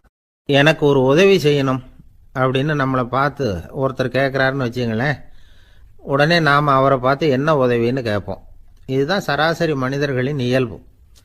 ஆனால் ஒருத்தர் எனக்கு ஒரு உதவி செய்யணும் அப்படின்னு கேட்ட உடனே என்ன உதவின்னு கூட கேட்காம சரி செய்கிறேன் அப்படின்னு ஒத்துக்கிறது இருக்கு பாருங்க, அது கொஞ்சம் அபூர்வம். அந்த காலத்தில் ஒருத்தர் இருந்தார். அவர் எப்படி தெரியுமா, உதவி கேட்குறவங்க நல்லவங்களா கெட்டவங்களா அப்படின்னு கூட பார்க்கல, தனக்கு நன்மையா தீமையா அப்படின்னு கூட பார்க்கல, உதவி செய்கிறேன்னு புறப்பட்டு விட்டார். அவர் யார் தெரியுமா, அவர் தான் நல சக்கரவர்த்தி. அவர் மாதிரி நாமும் உதவி கேட்குறவங்களுக்கு உடனே உதவி செய்கிறதுக்கு தயாராக இருக்கணும் அப்படின்னு சொன்னார் ஒரு ஆன்மீக பேச்சாளர். நல சரித்திரத்தை அவர் சொல்லிக்கிட்டு இருந்தார். இந்திரன், அக்னி, வருணன், யமன், இவங்க 4 பேரும் நலனை பார்த்து, எங்களுக்கு நீ உதவி செய்யணும், எங்களுக்காக நீ தூது போகணும் அப்படின்னு கேட்குறாங்க. யாருக்கிட்ட தூது போகணும், என்ன காரியத்துக்காக போகணும் அப்படின்னு கேட்கணும்ல. நலன் அப்படி கேட்கவே இல்லை, உடனே சரின்னு ஒத்துக்கிறான். அதுக்கப்புறம் அவங்க விவரம் சொல்கிறாங்க, என்ன உதவி, யாருக்கிட்ட தூது போகணும் அப்படிங்கிற விவரத்தை சொல்கிறாங்க. நலனுக்கும் அப்புறம்தான் புரியுது, எந்த தமயந்தியை இவன் காதலிச்சானோ, எந்த தமயந்தின் சுயம்பரத்துக்காக இவன் போய்கிட்டு இருக்கிறானோ அந்த தமயந்தியை பார்த்து தங்களுக்காக அவகிட்ட வாதாடணும், பேசணும், தங்களில் ஒருத்தரை கல்யாணம் பண்ணிக்கும்படியா கேட்கணும் அப்படின்னு அவங்க 4 பேரும் நலன்கிட்ட கேட்குறாங்க. இதை கேட்டதும் நலன் கொஞ்சம் கூட முகம் சுளிக்கலை, பதட்டப்படலை. நேராக தமயந்தி கிட்ட போகிறான். இந்திரன், அக்னி, வருணன், யமன் இவங்களோட சிறப்புகளை எடுத்து சொல்கிறான். இவங்களில் ஒருத்தரை கல்யாணம் பண்ணிக்கலாம் அப்படின்னு சொல்லி கேட்டுக்கிறான். ஆனால் இதுக்கு தமயந்தி சம்மதிக்கலை. சுயம்பரம் நடக்குது, அவன் நலனை தேர்ந்தெடுக்கிறான். அந்த 4 பேரும் நலனுக்கு நிறைய வரங்கள்லாம் கொடுக்குறாங்க. அதுக்கப்புறம் இப்படி போகுது கதை. இதில் நாம் கவனிக்க வேண்டியது என்னென்னா, உதவின்னு கேட்ட உடனே என்ன உதவின்னு கேட்காம சரி செய்கிறேன்னு சொன்னான் பாருங்க, அதை கொஞ்சம் சிந்திக்கணும். செய்கிறேன்னு ஒத்துக்கிட்டதுக்கு அப்புறம் அது என்ன உதவின்னு தெரிஞ்சும் முகம் சுளிக்காமல் அதை செஞ்சான் பாருங்க, அதையும் கொஞ்சம் சிந்திக்கணும். நம்மளும் ஒருத்தன் ஒரு நண்பனை தேடி போனான், எனக்கு ஒரு உதவின்னா சரி சொல்லுன்னா, இப்போ உங்ககிட்ட 2 கார் இருந்தால் என்ன பண்ணுவேன்னா, உடனே அதில் ஒன்று உங்ககிட்ட கொடுத்துருவேன்னா அவன். உங்ககிட்ட 2 பங்களா இருந்தால் என்ன பண்ணுவேன்னா, அதில் ஒன்று உங்ககிட்ட கொடுத்துருவேன்னா. உங்ககிட்ட 2 பேனா இருந்தால் என்ன பண்ணுவேன்னா, அதில் ஒரு பேனாவை உங்ககிட்ட கொடுக்க மாட்டேன்னா அவன். ஏன்டா அப்படி சொல்கிறேன்னா, ஏன்னா இப்போ நிஜமாவே என்கிட்ட 2 பேனா இருக்குது, அதனால் அப்படி சொல்கிறேன் அப்படின்னு நானான் அவன். ஒருத்தன் தன்னுடைய நண்பனை வழியில் பார்த்தான். என்னப்பா லெட்டர் போட்டுனே கிடச்சிதா அப்படின்னா. ஓ கிடச்சிதேன்னா அவன். இவன் உடனே ஏன்டா போய் சொல்கிற, நான் உனக்கு லெட்டரே போடலை, சும்மா தான் கேட்டேன், உடனே கிடச்சிட்டுதுங்கிறிய அப்படின்னா. லெட்டர் போட்டேன்னு நீ போய் சொல்கிறப்போ அது கிடைச்சதுன்னு நான் போய் சொல்லக்கூடாதா அப்படின்னு நானா அவன். இப்படிப்பட்டவங்க சில பேர் இருந்தால் கூட இன்னைக்கு கடிதம் மூலமாக தொடர்பு கொள்ளாதவங்க இருக்கவே முடியாது. அந்த அளவுக்கு அது அவசியமான ஒன்றாயிட்டுது. இந்த அஞ்சல் அட்டைகள் எப்படி ஆரம்பமாச்சு தெரியுமா? ஆஸ்திரியா நாட்டில் ஒரு பேராசிரியர் இருந்தார். அவர் பேர் இம்மானுவேல் ஹெர்மன். அவர் ஒரு நாள் ஒரு பத்திரிகையில் கட்டுரை எழுதினாராம். இது நடந்தது 1869. அவர் எழுதின கட்டுரையில் மக்கள் அதிகம் செலவு இல்லாமல் ஒருத்தருக்கு ஒருத்தர் தகவல் பரிமாறிக்கிறது எப்படி அப்படிங்கிறத பற்றி எழுதியிருந்தார். அதுக்கு சில யோசனைகளை அவரே எழுதியிருந்தாராம். எப்படின்னா, அந்த கட்டுரையை எல்லாரும் படித்து பார்த்துருக்குறாங்க, அவர் சொன்ன யோசனைகள் என்னன்னு. அது அரசாங்கத்தின் கவனத்துக்கு அது போச்சான். ஆகா, இது அவர் சொல்கிற யோசனை நல்லா இருக்கும் போல் இருக்கு அப்படின்னு அவங்களே நினச்சிருக்கிறாங்க. அவ்வளவுதான். உடனே அந்த யோசனையை நடைமுறைக்கு கொண்டுகிட்டு வந்தாங்களாம். பேராசிரியர் இம்மானுவேல் ஹெர்மனின் யோசனைப்படி அச்சடித்த அரசு முத்திரையோட அரசாங்கம் அஞ்சல் அட்டைகளை வெளியிட ஆரம்பிச்சுதான். 1869 அக்டோபர் 7ஆம் தேதி இது நடந்திருக்கு. உலகின் முதல் அஞ்சல் அட்டை வெளிவந்த நாள் அது. அப்போதான் அதுக்கு பேர் என்ன தெரியுமா? அதாவது கரஸ்பாண்டிங் கார்டு அப்படின்னு பேராது. அதுக்கப்புறம் என்ன ஆச்சுன்னா, உடனடியாக அமெரிக்காவிலேயே இது மாதிரியான கார்டுகளை வெளியிட ஆரம்பிச்சிட்டாங்க. அங்கே இதுக்கு என்ன பேர் தெரியுமா? Postal card. அதுக்கப்புறம் 1870 இங்கிலாந்துலேயும் இதை வெளியிட்டாங்களாம். அதை வெளியிட்ட முதல் நாள் அன்னைக்கு என்ன நடந்தது தெரியுமா? மக்கள்லாம் ஏதோ நியாய விலை கடையில் நிற்கிறது மாதிரி பெரிய பெரிய கியூ வரிசையில் நின்று இதை வாங்கினாங்களாம். நம்ம நாட்டில் முதல் அஞ்சலகம் 1927 கல்கத்தாவில் ஆரம்பமாயிருக்கு. இன்னைக்கும் அஞ்சலகம் இல்லாத இடமே இல்லை. அந்த அளவுக்கு அஞ்சல் போக்குவரத்து அதிகமாக இருக்குது. அன்னைக்கு உள்நாட்டில் ஒருத்தருக்கு ஒருத்தர் தகவல் பரிமாற்றம் செய்து கொள்ள மலிவான ஒரு அஞ்சல் அட்டையை அரசாங்கம் வெளியிடலாம் அப்படின்னு பேராசிரியர் எழுதின கட்டுரை இன்னைக்கு எந்த அளவுக்கு ஆகியிருக்கு பார்த்தீங்களா? ஒருத்தன் ஒரு தபால் பெட்டிக்கு பக்கத்தில் தலையை வச்சுக்கிட்டு அவன் பாட்டுக்கு நின்றுட்டு இருந்திருக்கான். அங்கே இருந்து இன்னொருத்தன் கேட்டிருக்கான், என்ன ஆச்சுன்னு. கொஞ்ச நேரத்துக்கு முன்னாடி இந்த தபால் பெட்டியில் ஒரு கார்டு எழுதி போட்டேன், விவரமெல்லாம் நல்லா தான் எழுதியிருக்கிறேன், ஆனால் அட்ரஸ் எழுத மறந்துட்டேன் அப்படின்னு நானா. உடனே அவன், அதுக்காக கவலைப்படாத, நான் போட்ட கார்டில் அட்ரஸ் எல்லாம் பின்கோடு உள்பட கரெக்டாக எழுதியிருக்கேன், ஆனால் விவரம் எழுத மறந்துட்டேன் நானா. கவலைப்படாத, கொஞ்ச நேரத்தில் தபால்காரர் வருவார், பெட்டியை திறந்ததும் நம்ம லெட்டரை கேட்டு வாங்கிக்கலாம்னா ஒருத்தன். கொஞ்ச நேரத்துக்கு முன்னாடி அவர் வந்தார், கேட்டேன், அதுக்கப்புறம் தான் மனசுக்கு ரொம்ப கஷ்டமாக போச்சு நானா. இவன் ஏண்டான்னு கேட்டிருக்கான். அவன், இது தபால் புட்டு இல்லையா. ஒரு நண்பர் யாருக்கோ ஃபோன் பண்ணிகிட்டு இருந்தார். அவர் பேசி முடித்ததும் நான் அவரை பார்த்து, இப்போ ஃபோன் பண்ணிங்களே, அந்த ஃபோன் நம்பர் என்ன அப்படின்னு கேட்டேன். அவர் தலையை சொரிஞ்சுக்கிட்டார், ஞாபகம் வரலன்னார். சரி சார், அதை விடுங்க, உங்கள் மனைவி பேர் என்ன அப்படின்னு கேட்டேன். மாலதின்னார். என்ன சார் இது வேடிக்கை, கொஞ்ச நேரத்துக்கு முன்னாடி பேசின ஃபோன் நம்பர் மறந்து போச்சு, எப்போ கல்யாணம் பண்ணிக்கிட்ட மனைவி பேர் மறக்கலை, அதை கரெக்டாக சொல்லிவிட்டீங்களே அப்படின்னு கேட்டேன். அவர் என்ன ஒரு மாதிரியாக பார்த்தார். அவர் அப்படி என்னை பார்த்ததில் ஒன்றும் தப்பு இல்லை, ஏன்னா நாம் எல்லாருமே அப்படித்தானே. ஒரு குறிப்பிட்ட காரியத்துக்காக தொலைபேசியில் ஒருத்தட்ட பேசுகிறோம், அதுக்கப்புறம் அந்த எண் நமக்கு அனாவசியம், அதனால் மறந்துடுறோம். இதுக்கு பேர் தான் தற்காலிக ஞாபகம். ஆனால் மனைவி பேரை மறந்துட முடியுமா? முடியாது. அது அவசியமான ஒன்று. அடிக்கடி அந்த பேரை உபயோகப்படுத்துகிறோம், அதனாலேயும் அது முக்கியங்கிறதுனாலேயும் அதை மறக்கிறது இல்லை. இதுக்கு பேர் நிரந்தர ஞாபகம். சரி, இந்த தற்காலிக ஞாபகம், நிரந்தர ஞாபகம், இது 2 ஞாபக அளவுகளையும் கட்டுப்படுத்துறது எது அப்படின்னா, மூளைக்குள்ள நடக்கிற மின்சார நடவடிக்கைகள் தான். தற்காலிக ஞாபகம் ஒரு மின்னல் மாதிரி தோன்றி மறையுது. நிரந்தர ஞாபகம் ஒரு படிவம் போல மூளையில் படிஞ்சுடுது. ஒரு சம்பவத்தின் பல பிரதிகள் மூளையில் பல்வேறு பகுதிகளிலேயும் படிகிறதுனால ஒன்று மறைஞ்சாலும் மறந்தாலும் இன்னொன்று மறையறதில்லை. இப்படிப்பட்ட நிலைமையில தான் இந்த தொண்டையில் இருக்கு, வாயில் வரமாட்டேங்குது சார் அப்படிமா. ஒருத்தருக்கு எந்த துறையில் ஆர்வமும் ஈடுபாடும் அதிகமோ அது சம்பந்தமான ஞாபக சக்தி அதிகமாக இருக்கும். தொழிலை விரும்புகிற ஒரு டெலிஃபோன் ஆப்ரேட்டருக்கு எண்கள்லாம் நல்ல ஞாபகம் இருக்கும். அது மாதிரி கவிஞர்களுக்கு வார்த்தைகள் நல்ல ஞாபகத்தில் இருக்கும். இது ஒரு பக்கம் இருந்தாலும் ஒரு மூளை எண்களை விட எழுத்துக்களை விட படங்களை ரொம்ப சுலபமாக ஞாபகத்தில் வச்சுக்குது. புரிஞ்சுக்கிற தன்மை, அனுபவம், புத்தி கூர்மை இது கூடி குறையிறத பொறுத்து ஞாபக சக்தியும் ஏறும் இறங்கும். இப்போ உதாரணத்துக்கு ஒரு பையனுக்கு படித்தது எதுவும் ஞாபகத்தில் இல்லைன்னா அவன் அதை சரியாக புரிஞ்சுக்கலன்னு அர்த்தம். இந்த மறதிங்கிறது எந்த சமயத்தில் ஒரு பிரச்சனை ஆகுது தெரியுமா? உங்களுக்கு வேண்டியப்பட்ட ஒருத்தரை ஞாயிற்றுக்கிழமை சாயந்தரம் சரியாக 5 மணிக்கு கடற்கரைக்கு வர சொல்லிவிட்டு அந்த நேரத்தை மறந்துவிட்டா அது பரவாயில்ல, வர சொன்னதையே மறந்துவிட்டா தான் நிலைமை மோசம்னு அர்த்தம். இப்படி இருந்தால் இது சிகிச்சை எடுத்துக்க வேண்டிய நிலைமைங்கிறத புரிஞ்சுக்கணும். ஆமாம், இதுக்கும் மருந்து இருக்குது. ஆனால் மூளை குறிப்பிட்ட அளவுக்கும் கீழே இயங்குறப்போவோ இன்னொன்று சொல்லுவாங்க, இந்த நியூரோ டிரான்ஸ்மிட்டர் அப்படின்னு சொல்லுவாங்க. அப்படிங்கிற மூளை ரசாயனம் ரொம்பவும் குறைஞ்சி போகிறப்போ மட்டும்தான் உபயோகப்படும். டாக்டர் என்ன சொல்கிறாங்க தெரியுமா? மூளையை பொறுத்த வரைக்கும் அதில் ஞாபக சக்தி அதிகமாக உள்ள மூளை, மறதி உள்ள மூளை அப்படின்னு ஒன்றும் கிடையாது அப்படிங்கிறாங்க. நினைவு வச்சுக்கிறதுக்கு பயிற்சி அளிக்கப்பட்ட மூளை, பயிற்சியற்ற மூளை அப்படின்னு வேணும்னா சொல்லலாம் அப்படின்னு சொல்கிறாங்க. அதனால் நம்ம ஞாபக சக்திங்கிறது நம்மக்கிட்ட இருக்கிற பயிற்சி, முயற்சி இதை பொறுத்து தான் அமையும். ஒருத்தர் ஒரு பென்சிலை எங்கேயோ வச்சுக்கிட்டு தேடிக்கிட்டு இருந்தார். அப்புறம் என்னமோ தீவிரமாக யோசனை பண்ணி அதை ஞாபகப்படுத்தி பார்த்துக்கிட்டு இருந்தாராம். எதிரில் உட்காந்துருந்தவர் சொன்னார், பென்சிலை தானே தேடிட்டு இருக்கீங்க, அது உங்கள் வலது காதில் இருக்குது சார் அப்படின்னாராம் அவர். இதுக்கு அவர் சொல்லியிருக்காரு, பென்சிலை வலது காதில் தான் வச்சுருக்கேங்கிறது எனக்கு நல்லா ஞாபகம் இருக்குது, ஆனால் எது வலது காதுங்கிறது தான் மறந்து போச்சு அப்படின்னாராம். அவர் அதை தான் யோசிச்சுட்டு இருந்திருக்கிறார். இன்னைக்கு உலகம் ரொம்ப பரபரப்பாக போய்கிட்டு இருக்குது. பொறுமையாக இருக்கணும்னு நினைக்கிறவங்களால கூட அப்படி இருக்க முடியறதில்ல. பொறுமையை சோதிக்கிறது மாதிரி பல சம்பவங்கள், அதையெல்லாம் சந்திச்சே தீர வேண்டியிருக்குது. எங்கே போனாலும் க்யூவில் நிற்க வேண்டியிருக்குது, எங்கே போனாலும் காத்துக்கிட்டு இருக்க வேண்டியிருக்கு. ஆஃபீஸ்லேயோ வீட்லேயோ கூட நீங்கள் நிதானமாக பொறுமையாக நடந்துக்க தெரியலன்னா உங்களுக்கு சிடுமூஞ்சி, முசுடு இப்படிலாம் பேர் வச்சுருவாங்க. அது உங்களுக்கு தேவையா? சரி, வாழ்க்கையில் பொறுமைசாலின்னு பேர் வாங்கிறதுக்கு என்ன வழி? முதல் பாயிண்ட், நீங்கள் நினைக்கிறது, எதிர்பார்க்கறது, செய்யறது எல்லாமே 100% கரெக்டாக நடக்கணும்னு ஆசைப்படக்கூடாது. எதுவாக இருந்தாலும் அதில் ஓரளவுக்கு தவறு நடக்கலாம் அப்படிங்கிறத எதிர்பார்த்தே இருக்கணும். ஓரளவுக்கு அதை அனுமதிக்கணும். ஒரு நண்பரை 6 மணிக்கு ஒரு இடத்துக்கு வர சொல்லியிருக்கிறீங்க, 6 மணிக்கு அவர் வரலை, உடனே பொறுமை இழந்து நடந்துக்கக்கூடாது.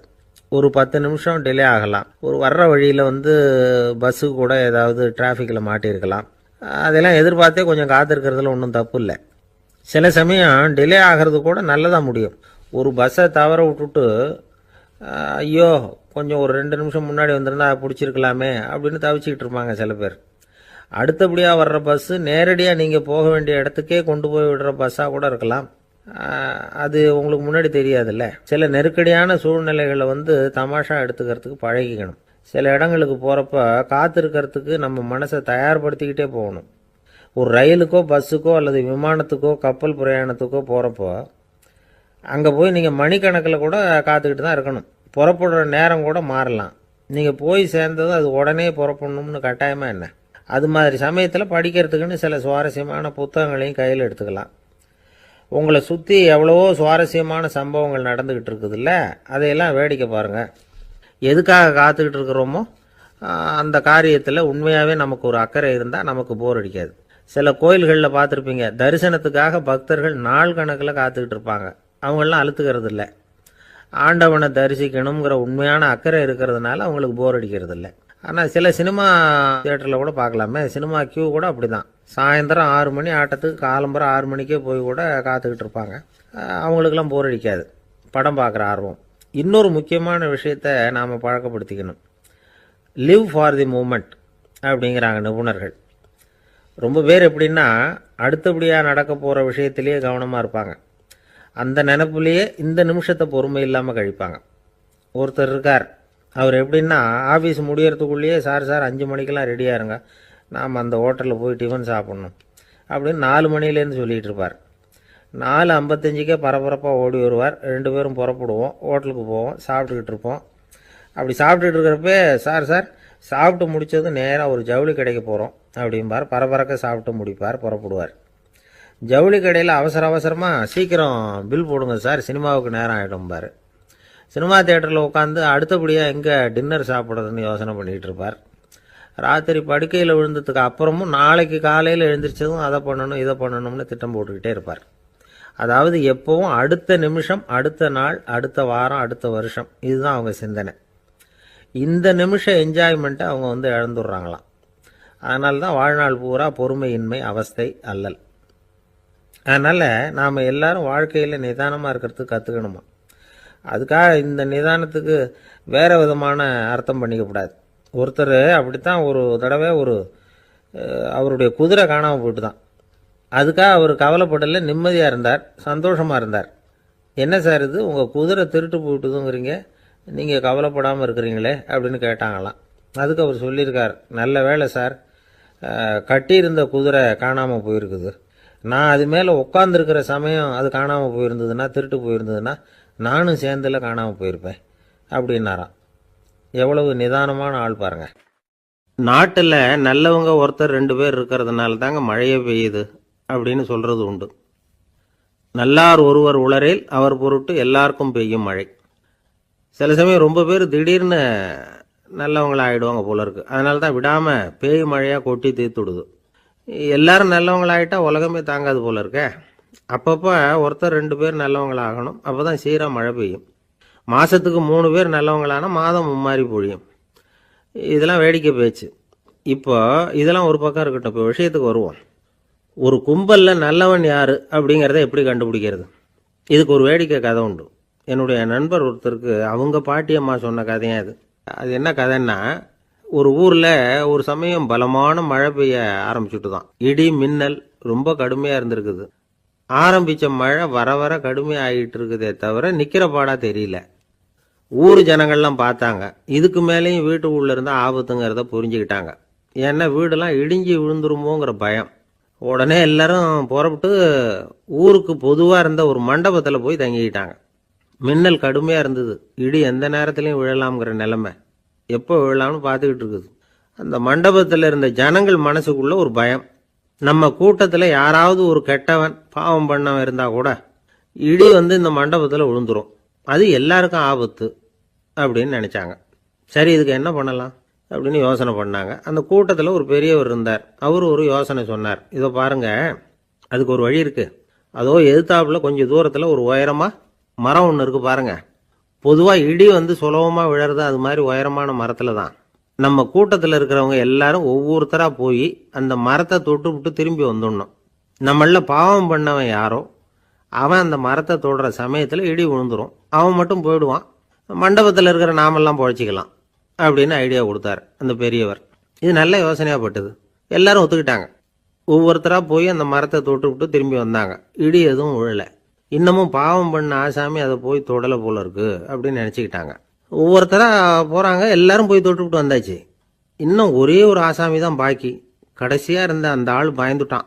இது வரைக்கும் இடி விழலைன்னா இப்போ என்ன அர்த்தம்? இப்போ நாம தான் பாக்கி, நாம தான் தப்பு பண்ண ஆள் போல இருக்கு அப்படின்னு நினச்சிட்டான். அதனால் துணிச்சலாக போய் தொடுறதுக்கு பயந்தான், தயங்கிக்கிட்டே இருந்தான். இருந்தாலும் மற்றவங்கள்லாம் சும்மா இருப்பாங்களா? கட்டாயப்படுத்தி கழுத்தை பிடிச்சி தள்ளாத குறையா அவனை தள்ளி விட்டாங்க, போய் தொட்டுட்டு வாடான்னு. அவன் நடுங்கிக்கிட்டே போய் அந்த மரத்தை தொட்டான். அதே வினாடி ஒரு பயங்கரமான மின்னல் இடி விழுந்துட்டுது. எங்கே விழுந்தது தெரியுமா? அந்த ஆள் மேலே இல்லை, மண்டபத்தில் விழுந்தது. மண்டபத்தில் இருந்தவங்க பூரா காலி. அந்த ஒரு ஆள் மட்டும் பொழைச்சிக்கிட்டான். இந்த ஒரு ஆளை காப்பாற்றுறதுக்காக தான் இடி மண்டபத்தில் விழாமல் இருந்திருக்குது. இதுதான் கதை. அதனால் நல்லவங்க எப்படியும் தப்பிச்சுக்குவாங்க அப்படிங்கிறது ஒரு நீதி. ஒருத்தன் அப்படி தான் தெருவில் நடந்து போய்கிட்டு இருந்தான், ரொம்ப நல்லவன். எதிரில் ஒருத்தன் சைக்கிளில் வந்துக்கிட்டு இருந்தான். அதில் மோதி இவன் கீழே விழுந்துட்டான். சைக்கிள்காரன் உடனே இறங்கி இவனை தூக்கி விட்டான். இவன் எழுந்திரிச்சு அவனை முறைச்சி பார்த்தான். அப்படி பார்க்காதீங்க சார், நீங்கள் ரொம்ப புண்ணியம் பண்ணியிருக்கீங்க, அதுதான் இப்போ சைக்கிளில் மோதிக்கிட்டீங்க அப்படின்றான். என்ன அப்படி சொல்கிறேன் நான்? இவன் 10 நிமிஷத்துக்கு முன்னாடி நான் லாரி ஓட்டிகிட்டு வந்தேன், அப்போ நீங்கள் எதிரில் வந்திருந்தீங்கன்னா என்ன ஆயிருக்கும் அப்படின்னானா அவன். ஒரு நாள் காலை நேரம் ஒரு குரு படுக்கையை விட்டு எழுந்திருக்கிறார். உடனே சீடர்களை பார்த்து எல்லாரும் இப்படி வாங்கங்கிறார். எல்லாரும் வர்றாங்க வேகமாக. என்னங்க வேணும் உங்களுக்கு அப்படிங்கிற மாதிரி எல்லாரும் குருவை பார்த்தாங்க பயபக்தியோட. குரு அந்த சீடர்களை பார்த்து, இதை பாருங்கள், இப்போ நான் ஒரு சிக்கலான விவகாரத்தில் மாட்டிக்கிட்டு இருக்கிறேன், அதை நீங்கள் தீர்த்து வச்சா நல்லதுன்னார். சீடர்களுக்கு ஒன்றும் புரியல. என்ன இது இவர் இப்படி சொல்கிறாரு, நமக்குள்ள எல்லா விவகாரங்களையும் தீர்த்து வைக்கிறவர் நம்ம குருநாதர், அவருடைய விவகாரத்தை நாம் தீர்த்து வைக்கிறதா, ஆச்சரியமாக இருக்குதே, குருநாதருக்கே சிக்கலா அப்படின்னு யோசனை பண்ண ஆரம்பித்தாங்க. இருந்தாலும் ரொம்ப பணிவாக கேட்டாங்க, சுவாமி உங்களுக்கே சிக்கலா? இந்த உலகத்து சிக்கல்களுக்கும் சிரமங்களுக்கும் அப்பாற்பட்டவர் அல்லவா தாங்கள், அப்படிப்பட்ட உங்களுக்கு சிக்கல்னா அது எப்படி அப்படின்னாங்க. எனக்கு ஏற்பட்டிருக்கிற சிக்கல் அவ்வளவு பெருசு, ரொம்ப பெரிய விவகாரம் அது அப்படின்னார் குரு. கொஞ்சம் விவரமாக சொல்லுங்க அப்படின்னாங்க இவங்க. இப்போ அந்த குரு விவரத்தை சொன்னார். அதாவது நேற்று ராத்திரி நான் ஒரு கனவு கண்டேன். அந்த கனவில் நான் ஒரு பட்டாம்பூச்சியாக மாறிட்டேன். அப்படி மாறி ஒவ்வொரு மலராக பறந்து போய் உட்காந்து தேன் சாப்பிட்டேன் அப்படின்னார். சீடர்கள் இதை கேட்டதும் ரொம்ப திகைச்சு போயிட்டாங்க. என்ன இது, இது ஒரு பெரிய பிரச்சனையா? ஒரு சாதாரண கனவு கண்டதுக்காகவா இந்த காலை வேளையில் நம்மளையெல்லாம் குருநாதர் இவ்வளவு அவசரமாக கூப்பிட்டுருக்கார் அப்படின்னு நினச்சாங்க. இருந்தாலும் கேட்டாங்க, இதில் என்ன சிக்கல் சுவாமி? கனவுங்கிறது எல்லாருக்கும் வரத்தானே செய்யும் அப்படின்னார் ஒரு சீடர். சீடர்களே, பிரச்சனை அது இல்லை. நான் இன்னைக்கு காலையில் கண்ணு முழிச்சு பார்த்தப்போ நான் நானாக மறுபடியும் மாறிட்டேங்கிறத தெரிஞ்சுக்கிட்டேன். இதில் சிக்கல் என்னன்னா, இப்போ அந்த பட்டாம்பூச்சி தான் நானாக ஆயிட்டதாக கனவு கண்டுகிட்டு இருக்கா அப்படிங்கிறது தான். ஒரு மனுஷன் பட்டாம்பூச்சி ஆகிறதாக கனவு காண முடியுங்கிறப்போ அந்த பட்டாம்பூச்சியும் மனுஷனாக ஆகிறதாக கனவு காண முடியும் இல்லையா? இப்போ எனக்கு யதார்த்த நிலை தெரியணும், எது நிஜம்னு தெரியணும். நேற்று ராத்திரி நான் கண்டது கனவா, அல்லது இது பட்டாம்பூச்சி கண்டுகிட்டு இருக்கிற கனவா? இதுதான் குரு கேட்ட கேள்வி. இதை கேட்டதும் சீடர்கள் ரொம்ப குழம்பி போயிட்டாங்க. சுவாமி, இது வரைக்கும் நாங்கள் தூங்குறப்ப பார்க்கறது கனவுன்னும் மூழ்கிட்டு இருக்கிறப்ப பார்க்கறது நனவுன்னு நம்பிக்கிட்டு இருக்கிறோம். இப்போ எங்களை ரொம்ப குழப்பிட்டீங்க, இதுக்கு பதில் சொல்ல எங்களுக்கு சக்தி இல்லை அப்படின்னு சொல்லிவிட்டாங்களாம். அதுக்கப்புறம் அந்த குரு சொன்னாராம், நினைவு தான் முக்கியமான அம்சம். முடிவு கட்டம்னா பகலின் நினைவுகளை விட இரவின் கனவுகளே ரொம்ப உண்மை. ஒருத்தன் தூங்க போனால் தூங்கிக்கிட்டே இருந்தால் அவன் காணும் கனவு பொய்ங்கிறத அவன் உணர மாட்டான். ஒவ்வொரு கனவும் காணும் பொழுது அது ரொம்ப உண்மையாக தான் தெரியுது. ஒரு கனவு கூட உண்மை இல்லைன்னு கனவுல தோன்றுவதே இல்லை அப்படின்னார் குரு. அகில வாழ்வு அத்தனையும் சொற்பனம் கண்டாய் அப்படிங்கிறார் தாயுமானவர். ஆகையினால நம்ம கனவுலேருந்து நாம் என்னைக்கு முழிச்சிக்க போகிறோம் அப்படிங்கிறது தான் ஒரு முக்கியமான கேள்வி. ஒருத்தர் வந்தார், காலில் கட்டோடு வந்தார். என்னங்க காலில் கட்டுன்னு? சார், நேற்று ராத்திரி தூக்கத்தில் எங்கள் வீட்டு கூரையில் ஏணியை சாத்தி வச்சு இறங்கினப்போ வழுக்கி விழுந்து காலை உடச்சிக்கிட்டேன்னார். உங்கள் வீட்டில் தான் ஏணியே கிடையாது சார் அப்படின்னு. உண்மைதான் சார், நான் கீழே விழுந்து முழிச்சுக்கிட்டதுக்கு அப்புறம் தானே ஏணி இல்லைங்கிறது எனக்கு ஞாபகம் வந்தது அப்படின்னார். எனக்கு அதிர்ஷ்டமே இல்லை சார் அப்படின்னார் ஒருத்தர். ஏன் அப்படி சொல்கிறீங்கன்னு கேட்டோம். வியாபாரம் பண்ணலாம்னு ஒரு கடை வச்சேன். வேண்டியப்பட்டவங்க கூட என் கடையில் எதுவும் வாங்க மாட்டேங்கிறான். எல்லாரும் அடுத்த கடைக்கு தான் போகிறான் அப்படின்னு சொல்லி ரொம்ப அழுத்துக்கிட்டார். இதுக்கு போய் அதிர்ஷ்டம் இல்லைன்னு சொல்லாதீங்க. வாடிக்கையாளர்களை கவர்றது எப்படிங்கிறது உங்களுக்கு தெரியல, அதுதான் குறை அப்படின்னும். சார், உங்களுக்கு தெரிஞ்ச அந்த ரகசியத்தை எனக்கும் கொஞ்சம் சொல்லி கொடுங்களேன் அப்படின்னார். சரி, உங்கள் காதை இப்படி கொடுங்க அப்படின்னு சொல்லி அது சம்பந்தமாக பெரிய வல்லுநர்கள் சொல்லியிருக்கிற கருத்துக்களை அவர்கிட்ட சொல்ல ஆரம்பித்தோம். அதாவது இந்த வாடிக்கையாளர்களை கவர்றதுக்கு வல்லுநர்கள் பல ஆலோசனைகளை ஏற்கனவே சொல்லி வச்சிருக்கிறாங்க. அது சம்பந்தமாக அனுபவப்பட்டவங்க, அதை தெரிஞ்சு வச்சுக்கணும். அதாவது கடை வச்சிருக்கிறவங்க எல்லாரும் இதை கொஞ்சம் காதில் வாங்கி வச்சுக்கணும். எதை இப்போ சொல்ல போகிறத. எப்பவும் பணத்தை சம்பாதிக்கிறதுலையே குறியாக இருக்கக்கூடாதான். அதை விட முக்கியமாக நீங்கள் சம்பாதிக்க வேண்டியது வாடிக்கையாளர்களுடைய மன நிறைவு. வர்றவங்க திருப்தியோடு போகணும், அது முக்கியம். அதில் கவனமாக இருக்கணும். கடைக்கு வர்ற ஒருத்தர் ஏதாவது ஒரு குறை சொல்கிறாருன்னு வச்சுங்க, அதை அலட்சியப்படுத்தக்கூடாது. ரொம்ப அக்கறையோடு அதை காது கொடுத்து கேட்கணும். அப்படியா சார், அதை நான் அவசியம் கவனிக்கிறேன் அப்படின்னு சொல்லணும். ஒருத்தர் வரார், சார் நேற்றுக்கு உங்கள் கடையில் இதை நான் வாங்கிட்டு போனேன், வீட்டில் இது வேணான்னு சொல்லிவிட்டாங்க, திருப்பி கொடுக்கறதுக்காக தான் வந்திருக்கிறேன் அப்படின்னு சொல்லி திருப்பி கொடுக்குறார். உடனே நீங்கள் முகம் சுளிக்கக்கூடாது, எரிச்சல் படக்கூடாது. வழக்கம் போல் நிதானமாக முகம் அலர்ச்சியோடு அதை திருப்பி வாங்கிக்கணும். இவ்வளவு ரூபாய்க்கு சாமான் வாங்கினா இந்த ஸ்பூன் அன்பளிப்பு, இப்படி ஏதாவது கொடுக்கலாம். பண்டிகை காலங்கள்லேயும் பொருள்கள் வாங்குறவங்களுக்கு இப்படி ஏதாவது பொருத்தமாக ஒரு அன்பளிப்பு கொடுக்கலாம். நீங்கள் கொடுக்கறது ஒரு சர்வசாதாரணமான பொருளாக இருந்தால் கூட அது வாங்குற ஒரு மனசில் ஒரு மகிழ்ச்சியை ஏற்படுத்தும். எதுவும் உங்களால் கொடுக்க முடியலன்னா உங்கள் முகம் நிறைஞ்ச சிரிப்பையாவது கொடுங்க, அது போதும். உங்கள் கடையில் இல்லாத ஒரு பொருளை வாடிக்கையாளர் வந்து கேட்குறாரு, உடனே இல்லைன்னு முகத்தில் அடித்தது மாதிரி சொல்லிடக்கூடாது. கொஞ்சம் உட்காருங்க சார் அப்படின்னு சொல்லி உங்கள் பணியாளர் யாரையாவது அனுப்பி வெளியிலேருந்து வாங்கிட்டு வர சொல்லி அவர்கிட்ட கொடுக்கலாம். சில பேர் உங்கள் கடைக்கு வரும்பொழுது அவங்க வீட்டு குழந்தைகளையும் கூப்பிட்டுக்கிட்டு வர்றாங்கன்னு வைங்க. நீங்கள் என்ன செய்யணும்னா அந்த குழந்தைகளை முதல்ல கவனிக்கணும். அது கன்னத்தை கிள்ளணும், அதுக்கிட்ட விளையாடணும், அதுக்கு ஏதாவது மிட்டாய் பிஸ்கட் எதையாவது கொடுத்து அது கவனத்தை கவரணும். அதுக்கப்புறம் பெரியவங்களை கவனிக்கலாம். உங்கள் கடையில் வேலை செய்கிற பணியாளர்கள் சுத்தமாக இருக்கணும், சிரிச்ச முகம், சுறுசுறுப்பு, இது ரெண்டும் அவங்களுக்கு தேவை. அழுது வடிஞ்சிக்கிட்டு இருக்கக்கூடாது. அப்புறம் இன்னொரு விஷயம், அதிகமாக பொருள் வாங்குற ஒருத்தர்கிட்ட அதிக மரியாதையாகவும் குறைச்சலாக பொருள் வாங்குறவர்கிட்ட வேற விதமாகவும் நடந்துக்கக்கூடாது. எல்லாருக்கிட்டையும் சமமாக நடந்துக்கணும். 5 ரூபாய்க்கு வாங்கினாலும் சரி, 500 ரூபாய்க்கு வாங்கினாலும் சரி, அவங்கக்கிட்ட நீங்கள் காட்டுற மரியாதையில் வித்தியாசம் இருக்கக்கூடாது. எல்லாத்துக்கும் மேலே உங்கள் கடையில் ஒரு பொருள் வாங்கினா அது உண்மையானதாக இருக்கும், தரமுள்ளதாக இருக்கும் அப்படிங்கிற நினைப்பு ஜனங்களுக்கு வரணும். அதனால் தரமான பொருளையே நீங்கள் உங்கள் கடையில் வச்சுருக்கணும். இது வரைக்கும் நான் சொன்னதையெல்லாம் கவனத்தில் வச்சுக்கிட்டு நீங்கள் கடையை ஆரம்பிச்சிங்கன்னா வியாபாரம் பிச்சுக்கிட்டு போகும்.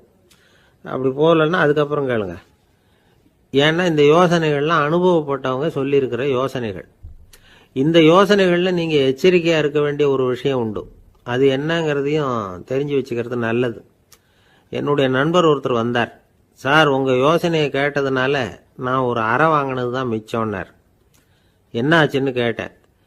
எங்கள் கடைக்கு ஒரு பெரிய அம்மா குழந்தைய தூக்கிட்டு வந்தாங்க சார். உங்கள் யோசனைப்படி அந்த குழந்தையோட கன்னத்தை கிள்ளணும்னு முயற்சி பண்ணினேன். திடீர்னு அந்த நேரம் பார்த்து அந்த குழந்தை தலையை குனிஞ்சிக்கிட்டுது. என் கை குழந்தையோட கன்னத்துக்கு பதிலாக அதை தூக்கிட்டு வந்தவங்க கன்னத்தை கிள்ளிவிட்டுது. அதுதான் இப்படி ஆயிட்டுது அப்படின்னார் கன்னத்தை தடவிக்கிட்டே. ஒரு நண்பர் சினிமா படம் தயாரிக்கிறவர், அவர்கிட்ட ஒரு நாள் பேசிக்கிட்டு இருந்தேன்.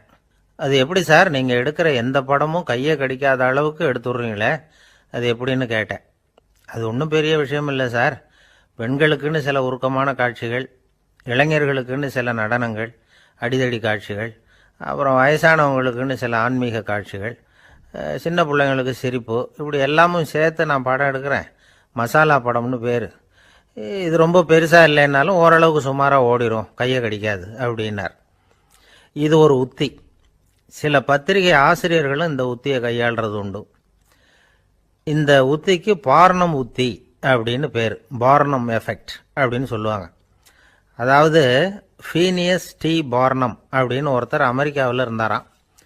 அதாவது 19ஆம் நூற்றாண்டில் அமெரிக்காவில் கொடிகட்டி பறந்த ஒரு சர்க்கஸ் நிறுவனத்தின் அதிபர் அவர். இந்த உலகத்தில் ஒவ்வொரு நிமிஷமும் ஒரு ஏமாளி பறந்துக்கிட்டே இருக்கிறான் அப்படிங்கிறது அவருடைய சித்தாந்தம். ஒவ்வொருத்தரையும் திருப்திப்படுத்துகிற அளவுக்கு அம்சங்களை கொஞ்சம் கொஞ்சமாக கலந்து கேளிக்கை நிகழ்ச்சிகளை நடத்தினது தான் அவருடைய மகத்தான வெற்றிக்கு காரணம். அதனால் அந்த உத்தியை யார் கடைப்பிடிச்சாலும் சரி, அதுக்கு பார்னம் உத்தி அப்படின்னு பேர் வந்துட்டுது. ஜோசியம் சொல்கிறவங்களுக்கும் இந்த உத்தி தான் கை கொடுக்குது. ஒரு விஷயத்தை ஒருத்தருடைய கோள் நிலைகள் அல்லது கையெழுத்து நிரூபிக்கிறதாக அவர்கிட்ட சொன்னால் அதை அவர் நம்பிவிடுவார். ஆனால் அந்த விஷயம் நல்லதாக இருக்கணும், நேர்மையானதாக இருக்கணும், அதாவது பாசிட்டிவாக இருக்கணும். 8ஆம் இடத்துல குரு, 9ஆம் இடத்துல சனி, நீங்கள் ஒரு பெரிய மேதை தான் அப்படின்னு சொல்லுவாங்க. கேட்குறவங்களுக்கு அதை மறுக்கிறதுக்கு மனசு வராது. அப்படி சொல்லும் பொழுது கூடவே என்ன கொஞ்சம் முன்கோபம் அதிகமாக இருக்கும், இருந்தாலும் அது உடனே மறைஞ்சிரும் அப்படின்னு சில அற்ப விஷயங்களையும் சொன்னாலும் அதையும் சரிதான்னு சொல்லி ஒத்துக்குவாங்க. ஆளுமையை எடை போடுகிற ஒரு நிறுவப்பட்ட உத்தியின் மூலமாக தன்னுடைய குணாதிசயங்கள் கண்டுபிடிக்கப்பட்டதாக அவர் நம்புறது தான் இதுக்கு காரணம். இந்த மாதம் பணத்தட்டுப்பாடு கொஞ்சம் இருக்கும், உடம்புல ஏதாவது கொஞ்சம் அசௌகரியம் இருக்கும், வீட்டுக்குள்ளே லேசாக மனஸ்தாபம் வரலாம், இது மாதிரி பொதுப்படையாக சிலதை சொன்னாலே போதும், மக்களை நம்ப வச்சுடலாம். இதெல்லாம் நமக்கு மட்டும்தான் ஏற்படுது அப்படின்னு சொல்லி அவங்க நினைக்கிறது தான் காரணம். இதுதான் பார்னம் உத்திங்கிறது. மனிதர்கள் பாராட்டுக்களை விரும்புகிறதும் விமர்சனங்களை வெறுக்கிறதும் பார்னம் உத்தியின் அடுத்த கூறு. அதனால் ஒருத்தருக்கு ஜோசியம் சொன்னாலும் சரி, அவருடைய ஆளுமையை மதிப்பிடுறதாக இருந்தாலும் சரி, அவரை புகழற மாதிரி இருந்தாலும் சரி, அப்படி இருந்தால் தான் அது சரியாக இருக்கும். சாதகமான விஷயங்களை வந்து அதிகமாகவும் பாதகமான விஷயங்களை நாசூக்காகவும் சொன்னால் மக்கள் வந்து அதை நம்பிவிடுவாங்க. ஒருத்தரை கருமின்னு சொன்னால் ஏற்றுக்க மாட்டார். அதையே கொஞ்சம் மாற்றி நீங்கள் கொஞ்சம் சிக்கனமான ஆசாமி அப்படின்னு சொன்னால் நீங்கள் சொல்கிறது சரிதான் சார் அப்படிம்பார். நீங்கள் பெரிய செலவாளி தான், இருந்தாலும் நல்ல விஷயங்களுக்கு தான் செலவழிப்பீங்க அப்படின்னு சொல்லணும். இப்படி இந்த வாரணம் உத்தியை கடைபிடிச்சி இன்னைக்கு வெற்றிகரமாக காலம் தள்ளுறவங்க நிறைய பேர் இருக்கிறாங்க. இந்த உலகத்தில் ஒவ்வொரு நிமிஷமும் ஒரு ஏமாளி பறந்துக்கிட்டே இருக்கிறான் அப்படிங்கிறது தான் ஃபீனியஸ் பார்னம் அவர்களுடைய நம்பிக்கை. அதை விட அடுத்தவங்களை ஏமாளியாக நினைக்கிற மனுஷர்கள் தான் இன்றைக்கி வந்து உலகத்தில் ரொம்ப அதிகம். ஒருத்தர் தன்னுடைய மேலதிகாரிகிட்ட போய், ஐயா ஒரு நாள் லீவு வேணும், என் தங்கச்சிக்கு கல்யாணம் அப்படின்னார். அவர் பார்த்தார், ஒரு 10 நிமிஷம் வெளியில் இருங்கன்னார். 10 நிமிஷம் கழித்து கூப்பிட்டார், இதை பாருங்கள், நீங்கள் சொல்கிறது பொய். இப்போ உங்கள் தங்கச்சிக்கு ஃபோன் பண்ணேன், அவங்க தனக்கு 2 வருஷத்துக்கு முன்னாடியே கல்யாணம் ஆகிட்டதாக சொல்கிறாங்க அப்படின்னார். உடனே இவர் சொன்னார், சார் இப்போ நீங்கள் சொல்கிறதும் பொய்யா தான் இருக்கணும், ஏன்னா நிஜமாக எனக்கு ஒரு தங்கச்சியே கிடையாது அப்படின்னார். குடும்பத்தில் ஒருத்தர் அனுசரிப்பு தன்மைங்கிறது ரொம்ப அவசியம். கணவன் மனைவின்னா அனுசரித்து போகணும்னு சொல்லுவாங்க. அதாவது ஒரு கணவன் அதுக்காக தான் அந்த காலத்துலலாம் ஒரு வீட்டுக்கு வந்து மாப்பிள்ளை தேடுறதுங்கிறது ஒரு பெரிய குடும்பத்தை நிர்வகிக்கிற அளவுக்கு ஒரு கணவனாக வரக்கூடிய எப்படி இருக்கணும் அப்படின்னா, அந்த காலத்தில் புலி வேட்டைக்கு போகணும். ஒரு பொண்ணுக்கு மாப்பிள்ளை தேடுறதுன்னா நம்ம தமிழ் பழக்கம் என்னென்னா, காட்டுக்கு போய் ஒரு புலியை வேட்டையாடிட்டு வரணும். அந்த புலி பல்லு அல்லது நகத்தை கொண்டுட்டு வரணும் அந்த இளைஞன். அதை வந்து வீட்டில் கொடுப்பான், அதை தான் கட்டி அதை வந்து இதாக கட்டுவாங்க, மாலையாக போடுவாங்க, தாலியாக கட்டுவாங்க. அதாவது வீரம் இருக்கா பையனுக்குன்னு பார்ப்பாங்க. ஒரு பொண்ணு வேணும்னா நீ முதல்ல வீட்டுக்கு பொண்ணு கேட்க போகக்கூடாது, காட்டுக்கு போகணும், போய் புளியை கொண்டு வா, அதுக்கப்புறம் தான் உனக்கு பொண்ணு அப்படின்னு சொல்லுவாங்க. இப்போவெல்லாம் ஏன் போகிறது இல்லைன்னா, இப்போலாம் ஒருத்தனை வந்து காட்டுக்கு போய் புலிப்பல் கொண்டு வான்னா புலி தான் மாப்பிள்ளையாக வரும்.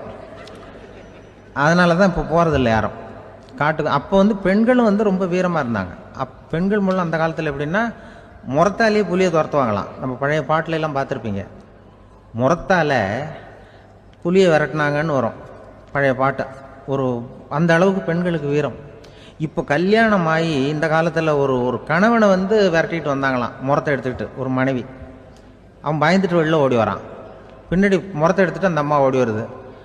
இவனை தனியாக பிடிச்சி கொண்டு போய், என்னப்பா இந்த மனைவிட்டு இப்படி பயந்து ஓடி வரையே, முறத்தால் துரத்துறா இப்படி வரையே அப்படின்னு தான் அவன் அப்படியே தடுமாறிக்கிட்டு, அதெல்லாம் ஒன்றும் இல்லை, அவன் என்னை புலியாக நினைக்கிறா அப்படின்னு ஒரு பெருமையாக சொல்லிட்டானான். அந்த காலத்தில் புலியை தான் முறத்தால் விரட்டினாங்க, இப்போ புருஷனை விரட்டுறாங்க அப்படின்னு சொல்லி.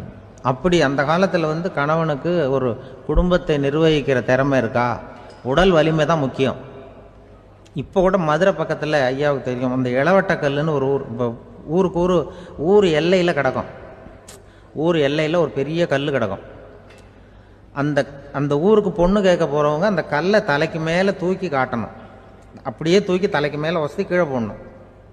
அந்த வலு இருந்தால் தான் நீங்கள் அந்த ஊருக்குள்ளேயே போகலாம், பொண்ணு கேட்கறதுக்கு போகலாம், இல்லைன்னா நீ திரும்பி போக வேண்டியதான். அந்த வலிமை இருக்கா மாப்பிள்ளைன்னு பார்க்குறாங்க, இளவட்டக்கல்லுன்னு பேர். அப்போ என்ன பண்ணாங்கன்னா, ஒரு 1000 வருஷத்துக்கு முன்னாடி அந்த கல்லை தலைக்கு மேலே தூக்கி கீழே போடுவாங்களாம். ஒரு 500 வருஷத்துக்கு முன்னாடி அப்படி கொஞ்சம் தூரம் இடுப்பு அளவுக்கு தூக்கி கீழே போட்டுக்கிட்டு இருந்துருக்குறாங்க. அதுக்கப்புறம் ஒரு 100 வருஷத்துக்கு முன்னாடியெல்லாம் அப்படி முழங்கால அளவுக்கு அப்படி தூக்கி போட்டால் போகிறோம்னு வச்சுருந்தாங்களாம்.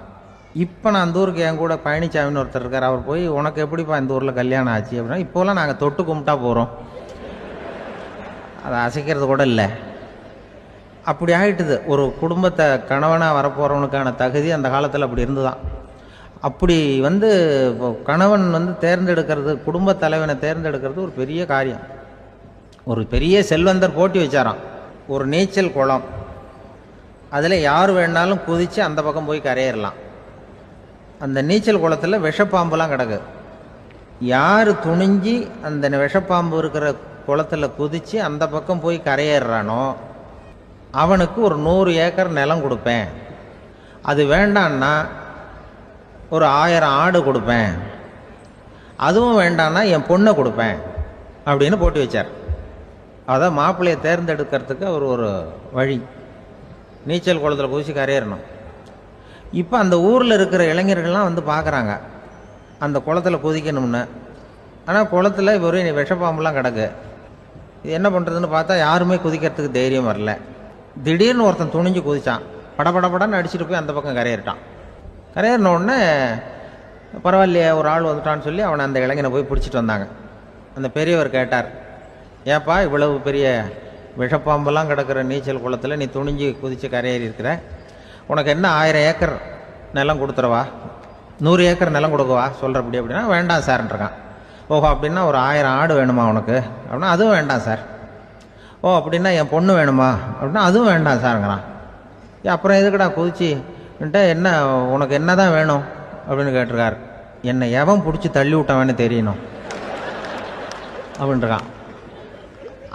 அதுக்காக அவன் பார்த்துருக்கான். அப்படி இருந்தால் தான் துணிச்சல் வரும் இந்த காலத்தில். கப்பல் கடலில் போய்கிட்டு இருக்கு, புயல் சூறாவளி அலையெல்லாம் பெருசு பெருசாக ரொம்ப உயரமாக உண்டாகுது. கடுமையான காற்றிலேயும் வேகமான அலைகள்லேயும் சிக்கி அந்த கப்பல் தடுமாறுது. திசை மாறி போச்சு, எந்த பக்கம் போயிட்டு இருக்கிறோம்னே தெரியல. அந்த கப்பலை செலுத்திக்கிட்டு இருந்த மாலுமி ரொம்ப சாமர்த்தியமாக செயல்பட்டார். தன்னுடைய அறிவாற்றலையும் திறமையையும் முழுமையாக பயன்படுத்தினார். அந்த கப்பலை கட்டுப்படுத்தினார். மெதுவாக அந்த சூறாவளியிலிருந்து கப்பலை காப்பாற்றி கரைக்கு கொண்டுட்டு வந்து சேர்த்துட்டார். மாலுமின்னு ஒருத்தர் இருந்ததுனால அந்த மரக்கலம் காப்பாற்றப்பட்டது. மாலுமின்னு ஒருத்தர் இல்லைன்னு வச்சுக்கோங்க, அந்த கப்பலோட கதி என்னவா இருக்கும் யோசிச்சு பாருங்க. ஒரு கோபக்காரனுடைய நிலைமையும் அப்படித்தானா. கோபக்காரன்கிறவன் ஒரு மாலுமி இல்லாத மரக்கலம் அப்படிங்கிறார் நபிகள் நாயகம். கொந்தளிக்கிற கடல்ல கொடுமையான அலைகளின் உச்சியில அல்லல் படுகிற மரக்கலத்தை விட மோசமானது கோபக்காரனின் நிலைமை அப்படிங்கிறது அவருடைய கருத்து. அது மாதிரி இதுன்னு சொல்லல, அதை விட மோசம் இது அப்படிங்கிறார். ஏன் தெரியுமா? ஒரு கப்பல் கடல்ல தடுமாறினா அதை சரிப்படுத்த மாலுமி இருக்கிறார். அவர் தன்னுடைய சாமர்த்தியத்தினால அதை கட்டுப்படுத்தி சரியான வழிக்கு கொண்டுட்டு வந்துருவார். ஆனா கோபக்காரனுடைய நிலைமை அப்படி இல்லை அப்படிங்கிறார் நபிகள் நாயகம். மனித மனம் ஒரு மரக்கலம், அறிவு அதுல இருக்கிற மாலுமி. மாலுமி மரக்கலத்தை செலுத்துறான், அவனுக்கு கட்டுப்பட்டு அது ஓடுது. ஆனா கோபக்காரன்கிற மனுஷங்கிட்ட அறிவுங்கிற மாலுமி சரியா வேலை செய்ய மாட்டான். ஏன்னா கோபம் அந்த மாலுமியின் கண்களை அவிச்சிரும், காதுகளை கேட்காம பண்ணிவிடும். கண்ணையும் காதையும் மூடிவிட்டு கப்பலை ஓட்டுனா எப்படி ஓட்டுறது? அதனால கோபக்காரன் மாலுமி இல்லாத மரக்கலம். இடி மின்னல்ல மாட்டிக்கிட்டு கஷ்டப்படுற கப்பல் மாதிரி கஷ்டப்படுறான். பெரியவங்கள்லாம் என்ன சொல்றாங்க? உனக்கு கெடுதல் பண்ணவனுக்கும் நீ நன்மையை செய், எவருடைய விருப்பு வெறுப்பையும் பொருட்படுத்தாதே. பரம எதிரிக்கும் நீ நன்மை செய்ய ஆரம்பிச்சா உன்னுடைய தூய நிலையை பார்த்துட்டு அவனும் உனக்கு நெருக்கமான நண்பனா ஆயிடுவான். இதுதான் பெரியவங்க நமக்கு சொல்லி இருக்கிறது. புனித குர்ஆன் சொல்றது என்ன? தீமையை நன்மையை கொண்டே நீர் தடுத்து கொள்ளும் அப்படின்னு சொல்லப்பட்டிருக்கு. அதுல இன்னா செய்தாரை ஒருத்தல் அவர் நாண நன்னயம் செய்து விடல் அப்படிங்கிறார் திருவள்ளுவர். செல்வந்தர் ஒருத்தர்கிட்ட ஒரு சிறுவன் ஆடு மேய்ச்சிக்கிட்டு இருந்தானா. பெரியவர் அவனை கூப்பிட்டு, நீ நேரா போய் ஒரு ஆட்டுல உள்ள ரொம்ப நல்ல பகுதி எதுவோ அதை எடுத்துக்கிட்டு வா அப்படின்னாராம். இவன் போனான். ஒரு ஆட்டு உடம்புல இருந்த நாக்கு, இருதயம், இது ரெண்டையும் எடுத்துக்கிட்டு கொடுத்தானான். பெரியவர் வாங்கி பார்த்தார். அதுக்கப்புறம் இப்ப நீ போய் இன்னொரு ஆட்டுல இருக்கிற ரொம்ப கெட்ட பகுதி எதுவோ அதை எடுத்துட்டு வா அப்படின்னாராம். இவன் போய் எடுத்துட்டு வந்தான். அவன் கையில் இருந்தது மறுபடியும் அதே மாதிரி நாக்கு, இருதயம், இது ரெண்டும் தான். என்னது இப்பவும் அதையே கொண்டுட்டு வந்திருக்கிற அப்படின்னாராம் பெரியவர். இவன் சொன்னானா, ஒரு உடம்புல உள்ள ரொம்ப நல்ல பொருளும் இதுதான், ரொம்ப கெட்ட பொருளும் இதுதான் அப்படின்னானா. இளம் வயசுல இப்படி பதில் சொன்னவர் தான் பேரறிஞர் லுக்மானுல் ஹக்கீம் அவர்கள். கோபப்படாம இருந்தா இது ரெண்டும் நல்லா வேலை செய்யும், கோபப்பட்டா இது ரெண்டும் மோசமா வேலை செய்யும். அதை புரிஞ்சுக்கிறதுக்காகத்தான் இன்னைக்கு இந்த தகவல். கோபம் வந்துட்டா நாம என்ன செய்யறோங்கிறது நமக்கே தெரியாது. ஒருத்தர் டாக்டர் கிட்ட போனார் அவசரமா. டாக்டர், எனக்கு இப்ப கடுமையான கோப வெறி, எனக்கு கண்ணு மண்ணு ஒன்றும் புரியல, உடனடியாக அதை கட்டுப்படுத்தணும், உடனே இதுக்கு ஏதாவது ஒரு மாத்திரை கொடுங்க ப்ளீஸ் அப்படின்னார். அந்த டாக்டரும் உடனே ஒரு மாத்திரையை கொடுத்து, இதை உடனே போடுங்க, நான் தண்ணி கொண்டுட்டு வரேன்னு உள்ள போனார். தண்ணியோட திரும்பி வந்தார். இவரு சொன்னார், டாக்டர், நீங்க கொடுத்த மாத்திரை ரொம்ப பெருசா இருந்தது, இருந்தாலும் கஷ்டப்பட்டு முழுங்கிட்டேன்னார். டாக்டர் சந்தேகத்தோட மேசையை பார்க்கிறார். பார்த்தா மாத்திரை அங்கேயே இருக்குது, பேப்பர் வெயிட்ட காணல. ஒரு நாள் ஒரு 10-15 பள்ளிக்கூடத்து பிள்ளைங்க தேடிட்டு வந்தாங்க. உங்களை பார்த்துட்டு தான் போகணும், அதுக்காக தான் வந்திருக்கோம்னாங்க. என்ன விஷயம்னு கேட்டோம். நாங்கள்லாம் கூடி ஒரு முடிவு பண்ணியிருக்கிறோம், அதை உங்ககிட்ட சொல்லணும் அப்படின்னாங்க. அதுவும் ஒரு வாண்டு பையன் அதை சொன்னான். என்ன முடிவு அது அப்படின்னு கேட்டோம் ரொம்ப ஆர்வமாக. அதை இப்போ சொல்ல மாட்டோம், எங்களுக்கு பிடிக்கிற மாதிரி ஏதாவது ஒரு தகவல் சொன்னால் அதுக்கப்புறம் நாங்கள் அதை சொல்கிறோம் அப்படின்னா அந்த வாண்டு பையன். சரி, சின்ன பையன்கிட்ட இன்றைக்கி வசமாக மாட்டிக்கிட்டோம் அப்படின்னு நினச்சிக்கிட்டு அவங்களுக்கு தகுந்த மாதிரி ஒரு கதை சொல்ல ஆரம்பித்தோம். அது என்ன கதைன்னா, ஒரு பெரிய காடு, அதில் பலவிதமான மிருகங்கள். அந்த காட்டுக்கு ஒரு சிங்கம் தான் ராஜா. எப்பவும் காட்டுக்கு அது தானே ராஜா. ஒரு பெரிய யானைக்கு இது பொறுக்கலை. என்ன இது, எப்போ பார்த்தாலும் இங்கே சிங்கத்துக்கே ராஜா பதவி கிடைக்குது, நான்லாம் எவ்வளவு பலசாலியாக இருக்கிறேன், அப்படி இருந்தும் எனக்கு அந்த பதவி கிடைக்கலையே அப்படின்னு தனக்குள்ளே பொறுமிக்கிட்டே இருந்தது. ராஜா பதவியை நினச்சி ரொம்ப ஏக்கம், அதுக்கு பதவி மோகம். இந்த சமயம் பார்த்து ஒரு குள்ள நரி கூட்டம் அதை தேடிட்டு வந்தது. ஐயா பெரியவங்களே, நீங்கள் இந்த காட்டுக்கு ராஜாவாக இருக்க ஆசைப்படுறீங்க, அதில் ஒன்றும் தப்பு இல்லை. ஆனால் அதுக்கு முன்னாடி நீங்கள் எங்கள் கூட்டத்துக்கு கொஞ்ச நாள் தலைவராக இருங்க, அதாவது ராஜாவாக இருங்களேன், உங்களுக்கும் ஒரு ட்ரைனிங் கிடைச்சது மாதிரி இருக்கும் அப்படின்னு சொல்லியிருக்குது இந்த கூட்டம், குள்ள நரி கூட்டம். இதை கேட்ட உடனே யானைக்கு ரொம்ப சந்தோஷம் தாங்கலை. அதுதான் எப்போன்னு பதவிக்காக காத்துக்கிட்டு இருக்குதே. இருந்தாலும் கொஞ்சம் பிகுவோட, சரி நீங்கள்லாம் இவ்வளோ தூரம் என்னை தேடிட்டு வந்து கேட்கறதுனால மறுக்க முடியல அப்படின்னு ரொம்ப ஏதோ அவளுக்கு சிரமப்பட்டு ஒத்துக்கிறது மாதிரி ஒத்துக்கிட்டது. ஏதோ உங்கள் ஆசைக்கு கட்டுப்படுறேன், கொஞ்ச நாள் உங்கள் கூட்டத்துக்கு ராஜாவாக இருக்கிறதுக்கு சம்மதிக்கிறேன் அப்படின்னுது. உடனே அந்த யானை ராஜ நட போட ஆரம்பிச்சிட்டுது. யானை சாதாரணமாக நடந்தாவே எப்படி இருக்குங்கிறது நமக்கு தெரியும். அதுவே ராஜ நட நடந்தால் எப்படி இருக்கும் கற்பனை பண்ணி பாருங்கள். யானை முன்னாடி கம்பீரமாக போய்கிட்டு இருக்குது, தலைவர் இல்லையா, அதனால் குள்ள நரிகள்லாம் ரொம்ப அடக்கமாக அது பின்னாடி அணிவகுத்து போயிட்டு இருக்குது. ராஜா வாழ்க, மன்னர் வாழ்க அப்படின்னு கோஷம் வேற. யானைக்கு தலைகால புரியல, அவ்வளவு சந்தோஷம். அந்த யானைக்கு செருக்கு, ஆணவம் எல்லாம் ஏற்பட்டு போச்சு. அதுக்கப்புறம் அது தரையை பார்க்குமா, நிமிர்ந்து நடக்க ஆரம்பிச்சுட்டுது. தரையை பார்க்குறதே இல்லை. அப்படி போயிட்டு இருக்கிறப்போ ஒரு சதுப்பு நிலத்தில் திடீர்னு காலை வச்சுட்டுது. அவ்வளவுதான், கால் உள்ளே போட்டுது. இன்னொரு காலை எடுத்து வச்சுது, அதுவும் உள்ளே போட்டுது. அந்த 2 காலையும் எடுக்கிறதுக்காக அடுத்த 2 காலையும் அழுத்திச்சு, அதுவும் உள்ளே போக ஆரம்பிச்சுட்டுது. இப்போ 4 காலம் வசமாக சேத்துல அழுந்தி போச்சு, எடுக்க முடியல. குள்ள நரிகள்லாம் அதை சுற்றி சுற்றி வந்தது. சிலது சுற்றி நின்று டான்ஸ் ஆட ஆரம்பிச்சுட்டுது யானையை பார்த்துட்டு. இதை யானை பார்த்தது. என்ன இது, தலைவர் நான் தவிச்சுக்கிட்டு இருக்கிறேன், தொண்டர்கள்லாம் சுற்றி நின்று வேடிக்கை பார்த்துக்கிட்டு இருக்கிறீங்க, டான்ஸ் ஆடுறீங்க அப்படின்னு கேட்டுதான்.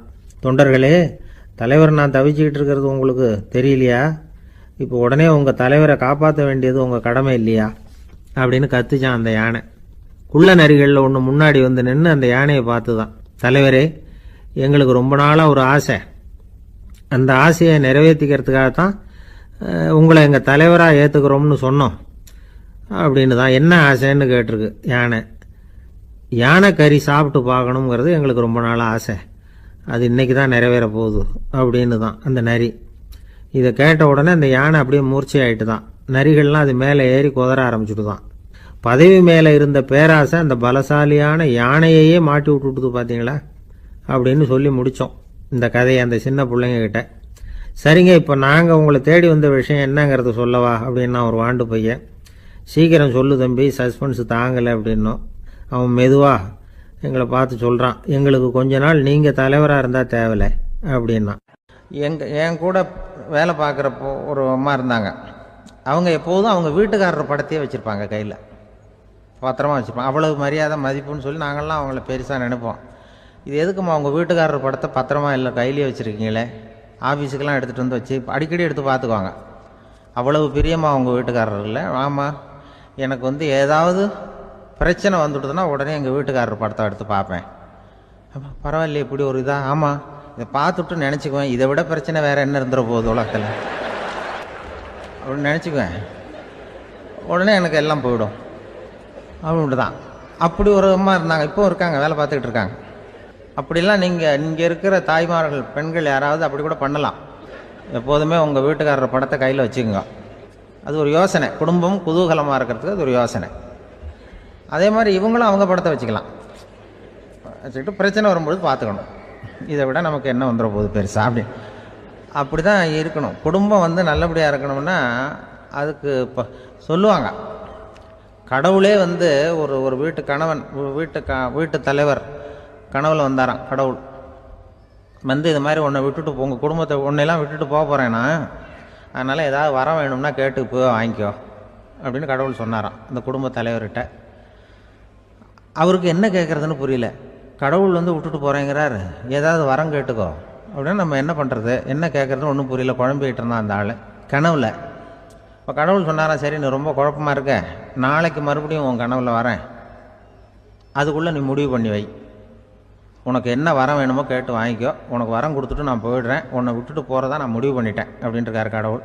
சரி ஒரு நாள் அவகாசம் கொடுங்க, நாளைக்கு நான் அதுக்குள்ளே முடிவு பண்ணி வைக்கிறேன்ட்டு அவர் வந்தார். மறுநாள் முழிச்சுக்கிட்டார். முழிச்சுக்கிட்டு மனைவி மகன் மக்கள் எல்லாரையும் கூப்பிட்டார், குடும்பத்தில் எல்லாரையும். இப்படி வாங்க, இது மாதிரி நேற்று கனவுல வந்தார் கடவுள், நம்மளை விட்டுட்டு போக போகிறாராம், என்ன வரம் வேணும்னு கேட்டு வாங்கிங்கோ அப்படின்னு இப்போ சொல்லிட்டார். என்ன கேட்குறதுன்னா அப்படின்னு அந்த கணவன் கேட்குறான்.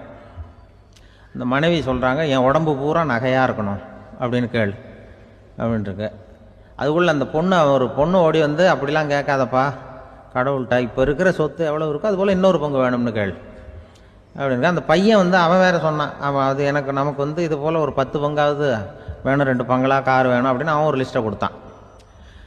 இவர் என்ன கேட்குறதுன்னு முடிவு பண்ணுறதுக்குள்ள அங்கே வேலை செய்கிற அம்மா, ஒரு வயசான அம்மா வந்திருக்கு, வேலை செய்கிற அம்மா. அது வந்து சொல்லிச்சான் இவர்கிட்ட, தப்பாரு கடவுள்கிட்ட அப்படிலாம் கேட்காதப்பா, நாளைக்கு வரும்பொழுது என்ன வர வேணும்னா எங்கள் குடும்பத்தில் எல்லாரும் அன்பாக இருக்கணும் பாசமாக இருக்கணும்னு கேட்டு வாங்கிக்கோ வரத்தை, அன்பு பாசம் குடும்பத்தில் எப்போதும் நிலவணும்னு கேட்டு வாங்கிக்கோ, வேற எல்லாம் நம்ம பார்த்துக்கலான்னு இந்த பெரியம்மா சொல்லிச்சான். மறுநாள் அதே மாதிரி படுத்து தூங்கினார். கடவுள் கனவுல வந்தார். வந்து கேட்கும்பொழுது இவர் சொன்னாராம், ஐயா எனக்கு வந்து எங்கள் குடும்பத்தில் நாங்கள் கணவன் மனைவி புள்ள குட்டி எல்லாம் பாசமாக இருக்கணும் அன்பாக இருக்கணும், இதுதான் எங்களுக்கு வர வேணும் அப்படின்னு கேட்டாராம். இவர் கேட்டதும் கடவுள் வந்து தலையை சொரிய ஆரம்பிச்சிட்டாராம். ஏன் என்ன யோசிக்கிறீங்கன்னு கேட்டிருக்காரு. நீங்கள் அன்பாக பிரியமாக இருந்தீங்கன்னா அப்புறம் ஏன் நான் உங்களை விட்டுட்டு போக போகிறேன், நான் ஏற்கனவே இல்லைங்கிறதுனால தான் உங்களை விட்டு போகலாம்னு முடிவு பண்ணியிருந்தேன். இப்போ நீங்கள் ஏற்கனவே பாசமாக இருந்தீங்கன்னா நான் இனிமேல் போக மாட்டேன், அதனால் ஏன் முடிவும் மாற்றிக்க வேண்டியதுதான், உங்கள் கூட தான் இருக்க போகிறேன்னாராம். இப்படி ஒரு கதை சொல்லுவாங்க. அதனால் ஒரு குடும்பத்தில் அந்தந்த உறவு முறைகள் சரியாக இருக்கிற வரைக்கும் எல்லாம் நல்லாயிருக்கும். அங்கே தான் இறைவன் வாழும் இல்லம்ங்கிறாங்களே, அதுதான் அது. அதில் அந்த குடும்ப தலைவருங்கிறவர் கணவன் அப்படிங்கிறதுனால அவருக்கு தான் பொறுப்பு. அவருக்கு நிறைய சகிப்புத்தன்மை வேணும், கோபம் வரக்கூடாது, யார் என்ன சொன்னாலும் போகணும். சில கணவன்மார்கள் வந்து எது சொன்னாலும் மனைவி வந்து தட்டுறதில்லை, அங்கே போனால் போவாங்க, எதுக்கு போக சொல்கிறேன்னு கேட்குறதில்ல, போகிறது, இங்கே வான்னா வர்றது. திருவள்ளுவர் மனைவி இருந்தாருன்னு சொல்கிறாங்கல்ல, அது மாதிரி. அது எப்படின்னா ஒருத்தர் சொன்னார், அது அப்படி இல்லை, அதுக்கு ஒரு கதை சொன்னார்.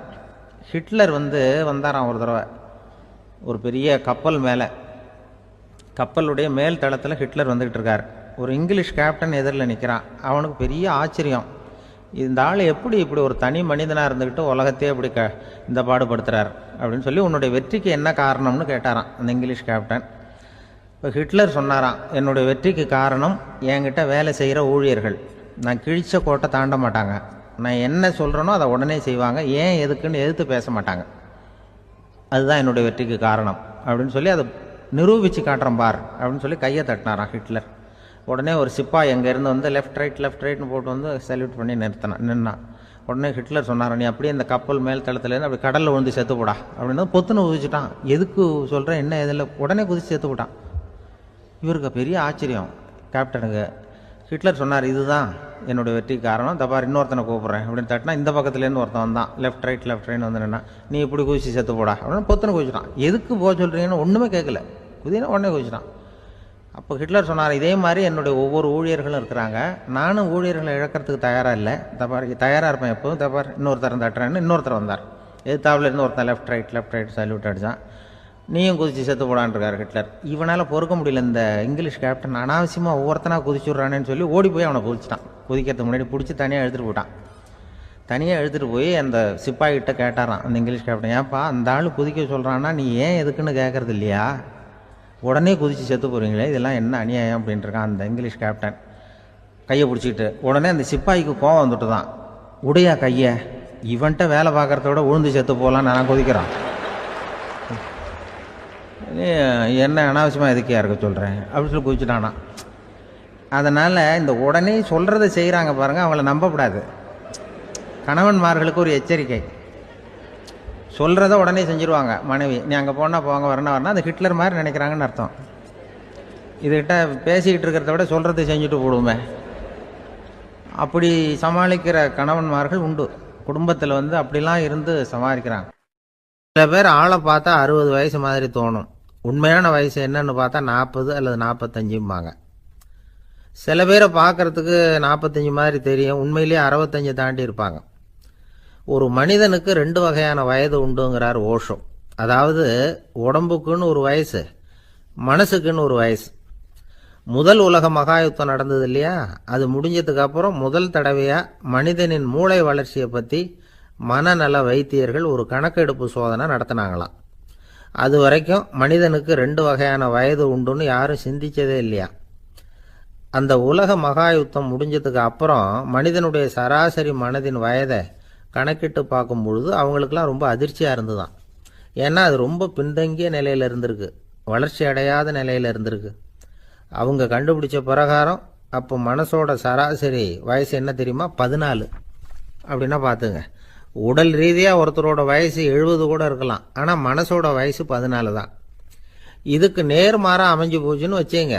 அதாவது ஒருத்தருக்கு உண்மையிலேயே 14 வயசு, அதாவது உடலோட வயசு 14, அவரோட மனசின் வயசு 70ன்னு வச்சுக்கோங்க. இப்படி அமைஞ்சுட்டுதுன்னா அவர் சீக்கிரம் ஞானத்தன்மை அடைஞ்சிருவார் அப்படின்னு அர்த்தம். இப்போ நமக்கெல்லாம் உடம்போட வயசு மனசோட வயசு ரெண்டும் ஒன்றா இருந்துட்டா அதுவே போதும், அதுவே பெரிய விஷயம். இப்போ எமர்சன் கிட்ட போய் ஒருத்தர் கேட்டாராம், உங்கள் வயசு என்ன அப்படின்னு. அவர் உடனே பதில் சொல்லியிருக்கார், 360 வருஷம் அப்படின்னாராம். கேட்டவர் குழம்பி போயிட்டார். அவர் என்ன சொல்கிறாரு, 360 வயசா? என்ன நம்ம காதில் தான் சரியாக விழலையா? எமர்சன் எப்பவும் உண்மையை பேசுகிற ஒரு சிறந்த அறிவாளி, அவர் இப்படிலாம் பொய் சொல்ல மாட்டாரே அப்படின்னு ஒரு யோசனை பண்ணிக்கிட்டே இவர் மறுபடியும் அவர் கிட்ட போனாராம். ஐயா, நீங்கள் சொன்னது சரியாக என் காதில் விழலை, அதனால் மறுபடியும் கேட்குறேன், உங்கள் வயசு என்ன அப்படின்னாராம். எமர்சன் மறுபடியும் சொல்லியிருக்கிறார், 360 வருஷம்னு. வந்தவருக்கு உண்மையிலேயே அதிர்ச்சியாக போட்டுது. அதுக்கப்புறம் மெதுவாக ஆரம்பித்தாராம், ஐயா நீங்கள் சொல்கிறத என்னால் ஏற்றுக்க முடியாது. எப்படி பார்த்தாலும் இப்போ உங்களுக்கு வயசு ஒரு 60க்கு மேலே இருக்காதுன்னு நினைக்கிறேன் அப்படின்னாராம். நீங்கள் சொல்கிறது சரிதான், அது என் உடம்போட வயசுன்னாராம் எமர்சன்.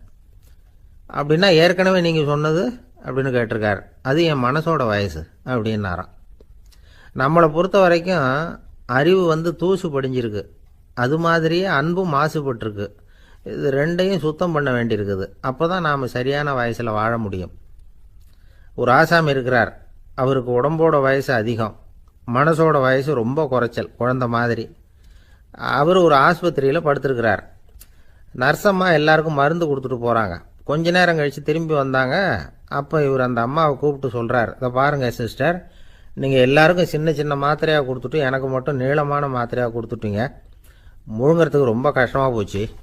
இனிமேல் எனக்கும் சின்ன மாத்திரையாக கொடுங்க சிஸ்டர் அப்படின்னாராம். அந்த அம்மா உடனே அதிர்ச்சியாகி தலையில் அடிச்சுக்கிட்டாங்களாம். நான் கஷ்டப்பட்டு மாத்திரையை முழுங்கினத்துக்கு நீங்கள் ஏமா தலையில் தட்டிக்கிறீங்க அப்படின்னு கேட்டிருக்காரு இவர். இதுக்கு அவங்க சொல்லியிருக்கிறாங்க, நான் உங்களுக்கு கொடுத்துட்டு போனது மாத்திரை இல்லைங்க, அது தெர்மாமீட்டர் அப்படின்னாங்களாம். ரொம்ப பேருக்கு கூட்டத்தில் பேசுறதுன்னா பயம், நமக்கு ஒன்றும் தெரியாதுன்னு மற்றவங்க நினச்சிடக்கூடாதுங்கிற எண்ணம் தான் இதுக்கு காரணம். ரொம்ப முக்கியமான ஒரு கூட்டம்னா பயம் அதிகமாக இருக்கும். முக்கியமானவங்கள்லாம் வருவாங்களே, அவங்கெல்லாம் நம்மளை பற்றி மட்டமாக நினச்சிருவாங்களே அப்படிங்கிற பயம் வந்துடும். ஆனால் மேடை பேச்சுங்கிறது அவ்வளவு கடினமான ஒரு காரியம் இல்லைங்கிறாங்க அது சம்பந்தமான நிபுணர்கள். யாரும் பேச்சாளர் ஆகலாம், இது ஒன்றும் பெரிய கிஃப்ட் கிடையாது அப்படின்னு அவங்க சொல்கிறாங்க. நீங்கள் ஒரு சிறந்த பேச்சாளர் ஆகணுமா அப்படின்னா அதுக்குன்னு சில ஆலோசனைகளை சொல்லி வச்சிருக்கிறாங்க அனுபவசாலிகள். முதல் ஆலோசனை என்னென்னா, உங்கள் பேச்சு எளிமையாக இருக்கணும். ஏதாவது ஒரு கருத்து அல்லது 2 கருத்து சொன்னால் போதும், 20 அல்லது 30 கருத்துக்களை சொல்லிகிட்டே போகக்கூடாது. 2வது ஆலோசனை, நீங்கள் என்ன பேச போகிறீங்கிறது முதல்ல உங்களுக்கு நல்லா புரியணும். அதுக்கப்புறம் தான் அதை அடுத்தவங்களுக்கு புரிய வைக்க முடியும். எப்படி ஆரம்பிக்க போகிறோம், எந்த கருத்தை முக்கியமாக வலியுறுத்த போகிறோம், எப்படி முடிக்க போகிறோம் அப்படிங்கிறத முதல்ல நல்லா சிந்திச்சு மனசில் வச்சுக்கணும். கடைசியாக என்ன சொல்கிறீங்களோ அதுதான் கேட்குறவங்க மனசில் நிற்கும். 3வது ஆலோசனை என்னென்னா, உங்கள் பேச்சு சுருக்கமாக இருக்கணும். ஒரு 15 நிமிஷம் பேசுறது ரொம்ப பொருத்தம். மணிக்கணக்கில் பேசிக்கிட்டு இருக்கிறது நல்லதில்லை. 4வது ஆலோசனை, நீங்கள் பேசுறது உண்மையாக இருக்கணும். உங்களுக்கு உண்மையான அனுபவங்கள் இருக்கும், அதை சொல்லலாம். உங்களுடைய உண்மையான அனுபவங்களை மற்றவங்களோட பகிர்ந்துக்கணும், அதுதான் முக்கியம். 5வது ஆலோசனை, ஆரம்பத்தில் கொஞ்ச நேரம் உங்களை பற்றியும் எதிரில் உள்ளவங்களை பற்றியும் சம்பந்தப்படுத்தி ஏதாவது பேசி ஒரு நெருக்கத்தை ஏற்படுத்திக்கணும்.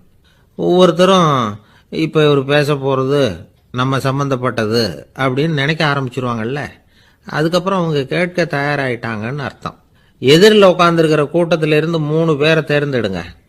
அதாவது வலது பக்கம் ஒருத்தர், நடுவில் ஒருத்தர், இடது பக்கம் ஒருத்தர். அதாவது உங்களை ரொம்ப கனிவாகவும் ஆர்வமாகவும் பார்க்குறவராக பார்த்து தேர்ந்தெடுத்துங்க மனசுக்குள்ள. நீங்கள் பேசும்பொழுது என்ன பண்ணணும்னா, இவங்களை நேருக்கு நேராக மாறி மாறி பார்த்துக்கிட்டே பேசுனீங்கன்னா நீங்கள் ஏதோ ஒட்டுமொத்த கூட்டத்தையும் பார்த்து பேசுகிறதாக ஒரு உணர்வு அது ஏற்படுத்திவிடும். 6வது ஆலோசனை என்னென்னா, சொற்பொழிவுன்னா நீங்கள் பேசணும், படிக்கக்கூடாது. எழுதி படிக்கிறது நல்லா இருக்காது. குறிப்புகள் வேணும்னா வச்சுக்கலாம். படிக்கிறது பேப்பர்லேருந்து வர்றது மாதிரி இருக்கும், பேசுறது இதயத்திலேருந்து வர்றது மாதிரி இருக்கும். அப்புறம் 7வது ஆலோசனை சொல்கிறாங்க. அது என்னென்னா, மேடையில் ஏறி நின்ன உடனே இயல்பாக மூச்சை இழுத்து விட்டுங்க, இயல்பு நிலைக்கு வாங்க, அதுக்கப்புறம் இயல்பாக பேச ஆரம்பிக்கலாம் அப்படிங்கிறாங்க. இவ்வளவும் பேச்சு கலையில் வல்லுநர்களாக இருக்கிறவங்க சொல்லுகிற ஆலோசனைகள். இதையெல்லாம் கடைபிடிச்சா நமக்கும் அதுக்கும் வெகு தூரம்னு நினச்சிக்கிட்டு இருந்த ஒன்று இப்போ கிட்டத்தில் நெருங்கி வந்துடும். நாம் சொல்கிறபடியெல்லாம் அது கேட்கும். ஒரு பேச்சாளர், அவருக்கு சுருக்கமாகவே பேச தெரியாது. மேடையில் ஏற்றி விட்டுவிட்டா போதும், ஆரம்பிச்சிருவார், நிறுத்த மாட்டார், பேசிக்கிட்டே இருப்பார். ஒரு தடவை அவர் ஒரு கூட்டத்தில் ரொம்ப நேரம் பேசிக்கிட்டே இருக்கிறார். எதிரில் பொறுமை இழந்த ஒருத்தர் தன்னுடைய கை கடிகாரத்தை காட்டினார். அதை கவனித்த பேச்சாளர், மன்னிக்கணும், கை கடிகாரம் நான் கொண்டுகிட்டு வர மறந்துட்டேன், அதுதான் நேரம் போனதே தெரியல